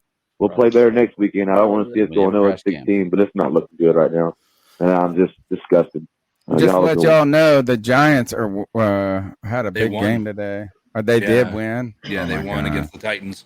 I mean, again, that's without looking at it. The thing that I'm going to be worried about next week is Saquon Barkley had a monster game apparently. So, Yep, he's trying to break out again. Next call. What else, C3? JSU. My take on this JSU? game, I don't want to sound like I'm crying or anything. I like telling the truth, no matter how it sounds or feels, how it makes me feel. But win or loss, I feel like we got played by the refs before the refs. Our O-line looked like shit. I'm not making no excuses about my team. I don't see no improvement. We got all the hype surrounding the new offensive line pieces that we grabbed. None of them really showed up. Even mid-game, I didn't see no gelling. I'm not surprised, offense or defense, because, I mean, who do we have that's proven on coaching other than Wilkes? We have a fucking idiot as an head coach. The owner is feeling like, well, hopefully he's feeling like shit. Last time I seen a video about him, he was laughing about the fans, about how we feel about coaching and that it's not instant. That it takes a fucking Jay-Z lyric. I don't know how to feel. I'm not pissed. I'm not happy. I'm not sad. Numb. That's it. That's it. Don't We know would've where to been go. pissed if we moving didn't forward. have it at the end. As a fan, it's annoying to see the run not being stopped. I see a lot of fans making excuses for us. And the last calls, we wouldn't have ever been in that position if we didn't give up. Agreed. The fucking first half of the game. I can go on and on about It's the hard to argue with situation. that. But, Even if DJ Henderson didn't give up that horrible pass. No, just like doesn't everybody lie. suck in the first half. Um, Offense. pass Yeah. were stuck. I'm gonna leave it there. Keep pounding. It's hard to find anything good in this game outside of that they didn't quit in the second half. Right. right? You know what I mean? Like, if you look at it as like this, is like, do you look at the offensive line being good? No. Do you look at the defensive line being good? No. Do you look at Baker being good? No. Do you look at anything like what is there, the coaching, like what was good? The only good thing is that the Panthers didn't quit and made some plays at the end that made you, if you win this game, forget about it. Because I promise you this, is that if somehow we made that stop, one stop, no penalty, I don't care what the way was, we win this game by 2 points and we walk out of here in 10 games from now, we don't care about how we won it. We just won it. You know what I'm saying? Like, that's the thing, is where like our offensive line could be better. All these things could be something better than they are. The problem is we just didn't win it. And so, yes, that first half, Baker stunk. The offensive line stunk. The play calling stunk. All of these things stunk. But a win negates all of that. It just does. And at the end of the day, we were right there. We had it. It was kind of like my Pirates against NC State. Except for the Pirates were playing somebody that was like they were outmatched by. But the point is you're like, what really hurts is like, that's why you can't be mad. I think Cody CK's right. Numb, because like it was there. So you're not angry. You're not sad. You're not happy. It's just like it was fucking there. And you just missed it. You just dropped the ball. You know what's most optimistic about it? That game last year, we would have never had any bounce back from. Right. We would have got blown out like 70 or 35 to 4. We would have gotten worse and worse as the day went on. Like when you put that pressure on Sam Darnold, he wasn't coming up to the task. Right. Now, again, the thing that sucks is that it happened the way that it did. I think this was an automatic win in a lot of Panthers fans' minds because of the fact we were going up against Jacoby Brissett. But I think a lot of people forgot that our run defense was abysmal last year, and that carried over into this year. Yeah, sad. Yeah. All right, next call. Wham, bam, what the fuck just happened, Panther fans? If that wasn't just the fucking biggest Panther game I've ever seen in my life, I don't know what. Hey, we suck. Hey, we're coming back. And we suck. But for real, like 3 carries in the first half for Chris McCaffrey. What the fuck are y'all doing? That's impossible. Like, it felt like they were trying to get Baker in a groove to have him have this feel-good story or something. Agreed. I don't know. It was fucking stupid. But, 0-1. Fucking bullshit. I said on the Friday free-for-all, Robbie Anderson going to have a good game. And he did. He balled out. I called it. So, I don't know. I'm drunk. And, hell yeah. Like Cody. I don't know. How else I'm going to end this? All right, next call. He loves Is this better? Can y'all hear me now? Yeah, Locke's got a new phone. Oh, yeah. I'm much better. Cody. What's up? Tell your boy, Don, whatever his name is, that C-Mac is not overrated. C-Mac needs to touch the ball in order for this team to win. When he don't touch the ball, this team will lose. The defensive run game will get better as the year goes on. Icky will get better at left tackle as the year goes on. It's only one game. Everything will be fine. You know, I mean, okay, I'm not going to be upset with that, but we could have won. Could have won. Like, you just can't let wins slip through your hands. And there was nothing in here where we were sharp. That was it. Next call. What's up, C3? Is Noah here? Actually, I went to the game today. I was at the top, and then it was hot out there. Boom. And, man, I gotta say, I'm not a big fan of the game. I mean, we didn't stop the run for nothing. And those touchdowns that we had, we could have stopped, not our touchdowns, I mean their touchdowns. We could have stopped that. Like, come on, man. We got to stop that run game. I mean, we look like fools at that game. I got to say that. We look like fools. Yeah. I mean, I didn't stay the whole thing because I had a baby, so I had to go too. But, the time I He was said he there, had a baby shower he had to Right. go to? What is that?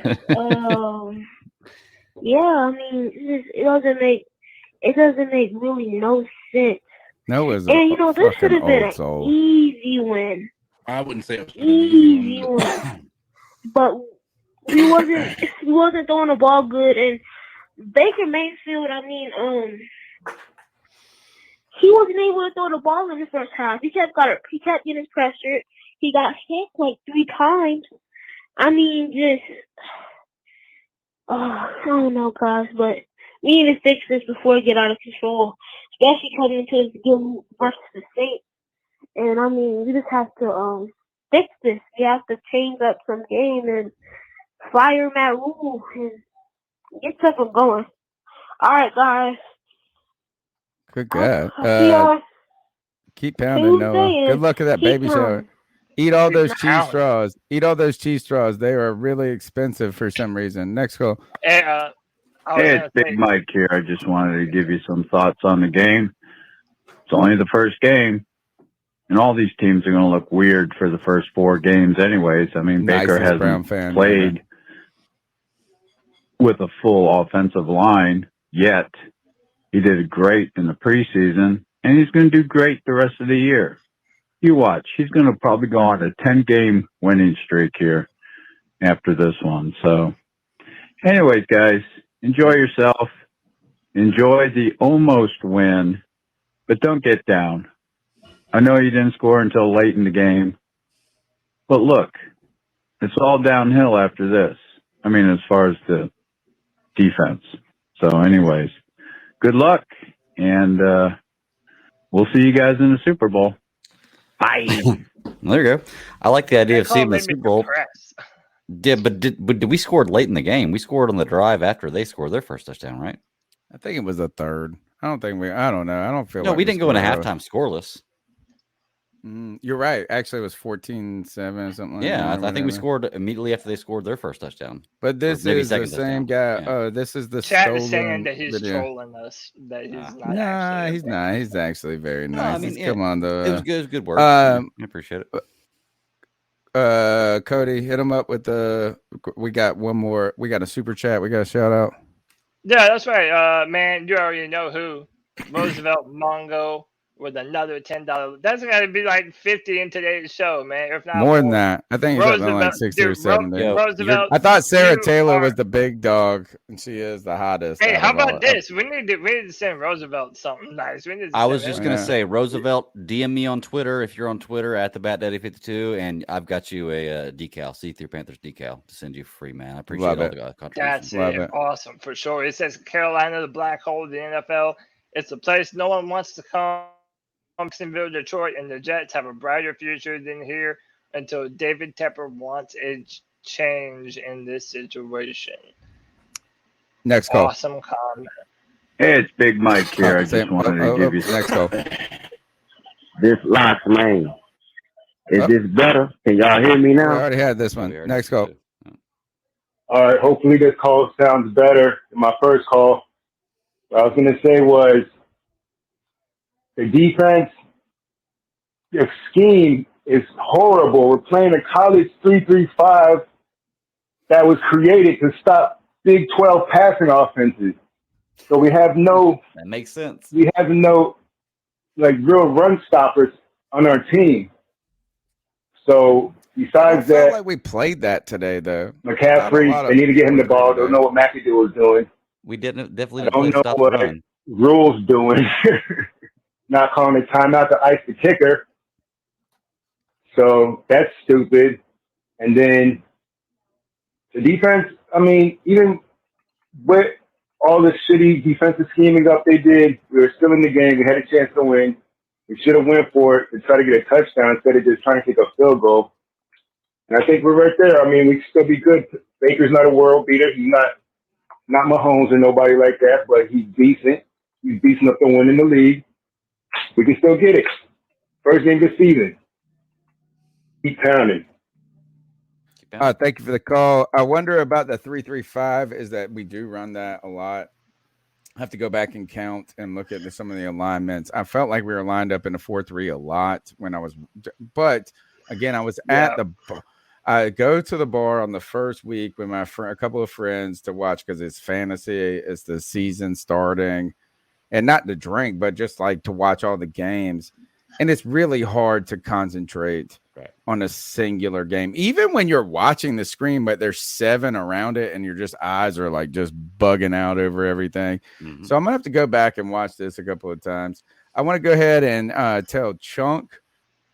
And I know Panther Pickle, you messaged me, DM me your address one more time. Chunk, DM me your address as well. And we have one Roosevelt Manga. We need your address as well. Let's go to the next call. Hey, this is Ty calling from Cleveland, Ohio. Lifelong Browns fan. Oh, this is calling to get my opinion on your quarterback, Baker Mayfield. He don't like him. That was it. He said he got no opinion. No opinion. No, you know what? Wait, here it comes. It might be part 2. Let's see if it's it. Yeah, this is Al, the Nope. Taylor again. Cody was right about the O-line. You need to start Christensen at tackle and Quanu at guard, and then we need to put Bozeman in the game because Elflin's obviously trash. He's been trash since last year. You try them everywhere, but you can't work them. You can't use them, like Mike Singletary says. And then McAdoo, you just got to figure out the offense. It's garbage. Garbage offense to start the game.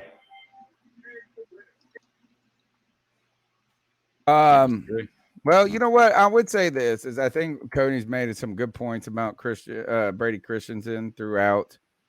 I understand people that have said we have drafted Ike Ekwonu to be a left tackle. I also understand that Ike Ekwonu is going to have some growing pains at left tackle. So I'm not ready to just completely say, oh, we should have done it a different way. We should have kind of expected a game like this in many ways. It's a tough match against him and Myles Garrett, some different things like that. But I think Cody's been right on the money about this. Is like at the end of the day, it's about the best 5 and the best placement of those 5, not about what will be, but like what we can be right now. And we do believe, I mean, you know what? Nobody called Brady Christensen out today as being a weak link, and we'll have to go back and look at that. So we'll Something see. I did notice: whenever he was in the verge of getting his ass kicked, Brady was looking over at him, watching him, like looking to see what. Like he had his guy manned up. He knew that he was clean, and he's looking over at Icky to see if he holds up, and he doesn't. I go back to that clip during the training camp when it was Brady and Burns. Brian Burns hit him with the speed rush. Christensen picked it up and then stopped the bull rush. I just think that guy needs to be our left tackle. I really do. I said that before, and I got a lot of criticism for that.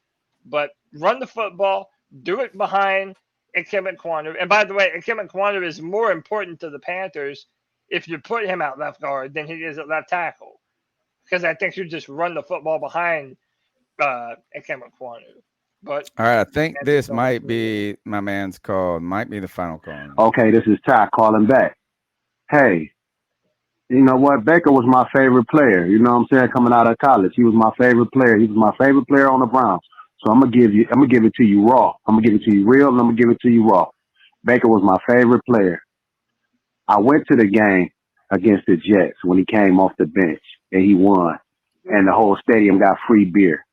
Baker was beloved in Cleveland. We loved Baker. We loved all the commercials and everything. But slowly but surely, we seen what kind of quarterback he was. He was not good enough to where we want to go. This new regime at the Browns don't have time to play around. He's not good enough. We made the tough call. We did what we had to do. We got rid of him for a song and a dance, but that's okay. We were better with Jacoby Brissett because he did not turn the ball over. We ran Chubb and Hunt up your gut like we knew we would for the last 4 or 5 months. Okay? You want to put a rookie on Myles Garrett, you should have triple teamed him with a back chipping. You can't run CMC up the middle on us. He a fantasy back. That's the point where you're wrong there, buddy, because he ran up the middle and you quite fine today. Like grits in the morning. That's all I got to say. Thanks for tuning into the show. Thanks for calling in. I want to point out a couple of things. You said you gave up on him slowly but surely, but that was also one season. You were just fucking celebrating him one season earlier after you beat the Steelers in the playoffs, and he had his best season ever. Number two is that like everybody who didn't want Baker Mayfield in Carolina just said what you said, which is like we run the ball with Chubb and Kareem Hunt, whatever. So what's that got to do with Baker being bad? Right. I guess you can talk about the turnovers, but don't give me that slowly but surely mess. Slowly but surely, like they got one playoff season. They're like, you know what? We gonna win the Super Bowl. I am ready to happily escort the Browns fans away from us talking all this shit. At the same time, I agree with a lot of the Browns fans that we've heard. And he did. Cody, and until I see something better from Baker Mayfield, I think it's affirming more than anything else. In order for Baker Mayfield to be at his most successful, you need a run-first offense, and you need to pick and choose time to take shots off of RPOs. But whenever you're putting the ball in his hand, you mean play action? Take shots on play action, not run pass option. Yeah, he needs to be better, and our offensive play calling needs to be better because Baker is not the type of quarterback that you're going to put the ball in his hand like a Josh Allen and let him go to town and run the offense. He's not that kind of player. So I agree. I agree with that. I hesitantly agree with any of the other shit he said about CMC or whatever. But Baker Mayfield has not proven himself to be anything more than an average quarterback to me until proven otherwise. Cody, let me ask you, okay? Just based on today's stats, okay? We're going to say 250 yards, 2 touchdowns, 1 interception. We extrapolate that throughout the rest of the year. You're looking at almost 4,300 yards, almost 35 touchdowns, and 17 interceptions, which, by the way, is only 3 more than the MVP had last year. So if you're looking at 4,300 yards, 35 touchdowns, and 17 interceptions, is that not enough to win a Super Bowl? Is that not enough to be a starting quarterback and be considered a good player? Because I think I would say today was not enough. On the upper echelon of quarterbacks. I will say that. I don't care what the numbers say. I would say today was not enough. Yeah, I agree. I'm just saying the final numbers are what we go by. You know, like I mean, at the end of the year, you look at when you vote on MVP, you look at the numbers. I mean, that's what the PFF people go by. But to me, when you're watching the team, those numbers don't tell the whole story, and they don't. Like when you see as many batted passes, that interception. I really think that not only does he have a problem fleeing a healthy pocket when there is one, but I also think that he just doesn't see the field well. And I think that's where a lot of those interceptions come from. By the way, if you're not going to run the football early in the football game, playing from behind, and just like last year, we're going to be passing. You're going to have more numbers. You're going to have this, and that's where Baker Mayfield is going to continue to be Baker Mayfield. Jury's still out. Jury's still out. All right, let's do this. Let's do our. We need to do our dab on a pick and our talent shame pick, and then get the hell out of here. It's been a long show. I mean, look, these post games are going to be like this. We've grown so much because of the fans that are listening and calling in. So thank you. We're going to keep doing this. We're going to keep going as long as we need to go. Right, 3.5 hours right now. People still calling in. We're going to call it right now, though. But the idea is that this show's for you guys. We're just one of you. So thank you for your support. We'll be here on Tuesday night next. Don't worry, we're coming back. We got a lot of content coming throughout the week. You can continue to call in. We'll play your calls on Tuesday night. Anybody that we didn't get to tonight, Roosevelt Mungo. Good God. Look at this. Oh, I got another one? I mean, he's like our patron saint. He's our patron saint. Said Tony Bat Daddy, give out. Go ahead, you read it. Tony Bat Daddy. Well, first off, Roosevelt Mungo with the $20 love bomb. How do you not love this dude? Thank you. Tony Bat Daddy, I give out love, expecting nothing in return because you guys are great. Much love to you two, Cody and CK. Great show. Thank you. Tremendous. No, We appreciate everybody's support, the callers, the thumbs up, and look, we're locking arms as Panther fans right now. We're gonna get through this tough day today.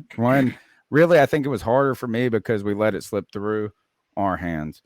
Right, is that nothing was great today, but it was an opportunity to win, and was very difficult for me when I thought we had pulled off something very cool at the end. I thought we were going to come on this show with 1 minute and 30 seconds left in that game. I thought I was heading home to go, oh my God, we're going to talk on this show for the next 3 hours about how it sucked, but we pulled it out, and that's what a gritty team does.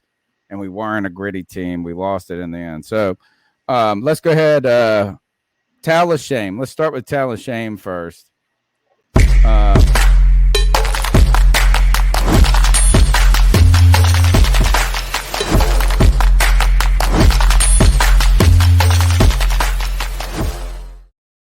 This is where we call out our player or person that we think needed to step up more.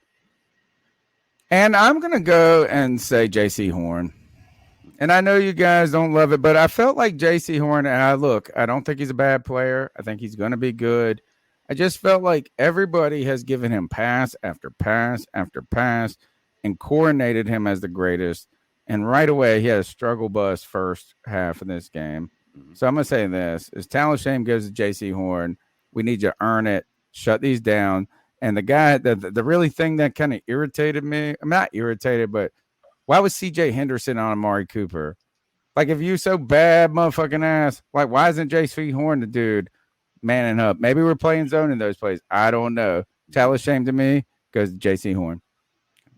I want to follow you up. Oh, go ahead, Greg. No, go ahead, Greg. Well, I'll say I actually have two. I'm going to give one right now, and then if nobody else says the second one, I'll throw it in there. But mine's very obvious. CJ Henderson. For me, he had one of the plays that blew the game for us, and I know it's hard to put the entire game on one play, but when you don't give up that first offensive touchdown on a blown coverage and then a terrible pass interference after that, then maybe things change. Like the game will go differently. And Sea Dog tries to defend CJ Henderson, but I can just go ahead and tell you, your CJ Henderson in 3 seasons, your 58 tackles and 1 interception does not impress me. So that is not great cornerback numbers. 58 tackles and 1 interception in 3 seasons. So until you show me something that actually makes me believe you're a good cornerback, I've got to give you the towel of shame, man. You did horrible today, and it was standoutish, very standoutish. So yeah, man, both of the corners being having the towel put on their head, that's not great. Yeah, me and my guy Drew, we're pretty up on this. It's Derek Brown, y'all. And what, we're going on season 4? Season 4 now? What, season 3? Like, dude, from him.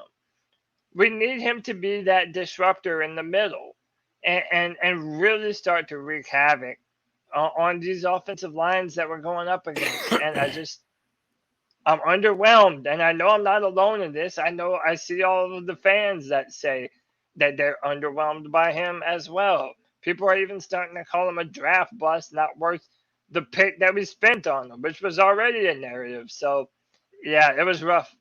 I'm saying Derek Brown, towel of shame. All right. Can you guys hear me pretty good? Yep. Okay. Sorry, my internet's giving me trouble. So my first thing is I've got to recall a press conference Phil Snow did where he got real chippy over the fact that the run defense was a question. He was like, I'm so tired of this narrative that we can't stop the run. We had the 9th best run yard per average in the NFL last year. Towel of shame goes to Phil Snow. Nicely done. Nicely done. Because he did pull that out. Like, it's average and boo. Like, well, it doesn't matter if you can't stop the run when it actually matters. All right, so let's go to Dab on him. I just like doing it, man. Dab on them folks. Dab on them folks. And that dab on them folks. They like seeing it. Tell me what to do. Dab on them folks. The dab on him pick goes to the player that we think excelled or at least deserves a pat on the back. Oof. gonna be a tough one. This is a searching. Can I go Pick. first? Can I go first? Please, Because to please, me, we're this is dying the for easiest. one. This is the easiest one in the world. And I honestly feel like I don't know who else you can name other than this guy. It's Brian Burns. It's Brian Burns, man. It's Brian Burns. He lives in the backfield. I think that he is one of the players that is definitely going to be our primary pass rusher this year. The only way that we're going to continue to get continuous sacks is if Brian Burns does his thing. And he was our only form of consistent pressure that wasn't coming from a blitz. So, yeah, I think Brian Burns, dab on them, folks. Let's go. My dab on him goes. I'm with Kieran Troy on this. It's going to go to Robbie Anderson today. Catching the deep ball is look. I felt like Baker had too many mistakes today to give him the dab on. Man, like if we had a resilient player, it would be resilient pick of the day. It would be Baker Mayfield. But Robbie Anderson had the play that Robbie Anderson is paid to get paid, or paid to get to make. So Robbie Anderson, big touchdown today, starting it off. Deep game. Let's see something out of that. Dab on him, Robbie Anderson. Dab on him. I'm going to go real quick. It is hard to pick anybody in this one because there were not a lot of great spots, but I'll give mine to DJ Moore. The last drive of the game that put us in the game that we should have won because of that drive was a big part. He was a big part of that drive. Big catch, The a big end around play. the Yeah, end around play. yeah. He was a big, like he didn't do a whole lot in the game, but he came through in that drive, and I think he did really well. And Cody, it's so funny that Brian Burns is your dab on him pick because that was my secondary Talashane pick. Oh, you're crazy, dude. Look, I love like Brian Ian Burns, Thomas but in that scene I play love should be Brian one. Burns, but he is the king of almost got there, and it's just so frustrating.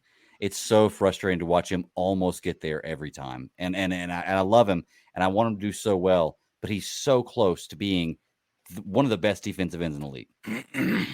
I just want to say that's still like 10 points better than any other player. Like Compared you to have be everybody able to else. get, Yeah, you're right. You have to be able to get close. Yeah. You know, but I agree. I've said that about Brian. That's what kept him from truly being great. And I felt Hassan Reddick got robbed of a Pro Bowl last year in favor of Brian Burns. Yeah, I agree. So right now, he is our only pass rusher. Give you that. So mine is going to go to Ian Thomas. Yes. Ian Thomas was able to do something outside of maybe failing to block a couple of times. He was able to do some Bring stuff life. Bring some life to this this offense with that big 50-yard gainer all the way down to the 5-yard line. Unfortunately, he wasn't as fast as Greg Olsen would. Three-leg Greg Greg, Olsen won't fast either.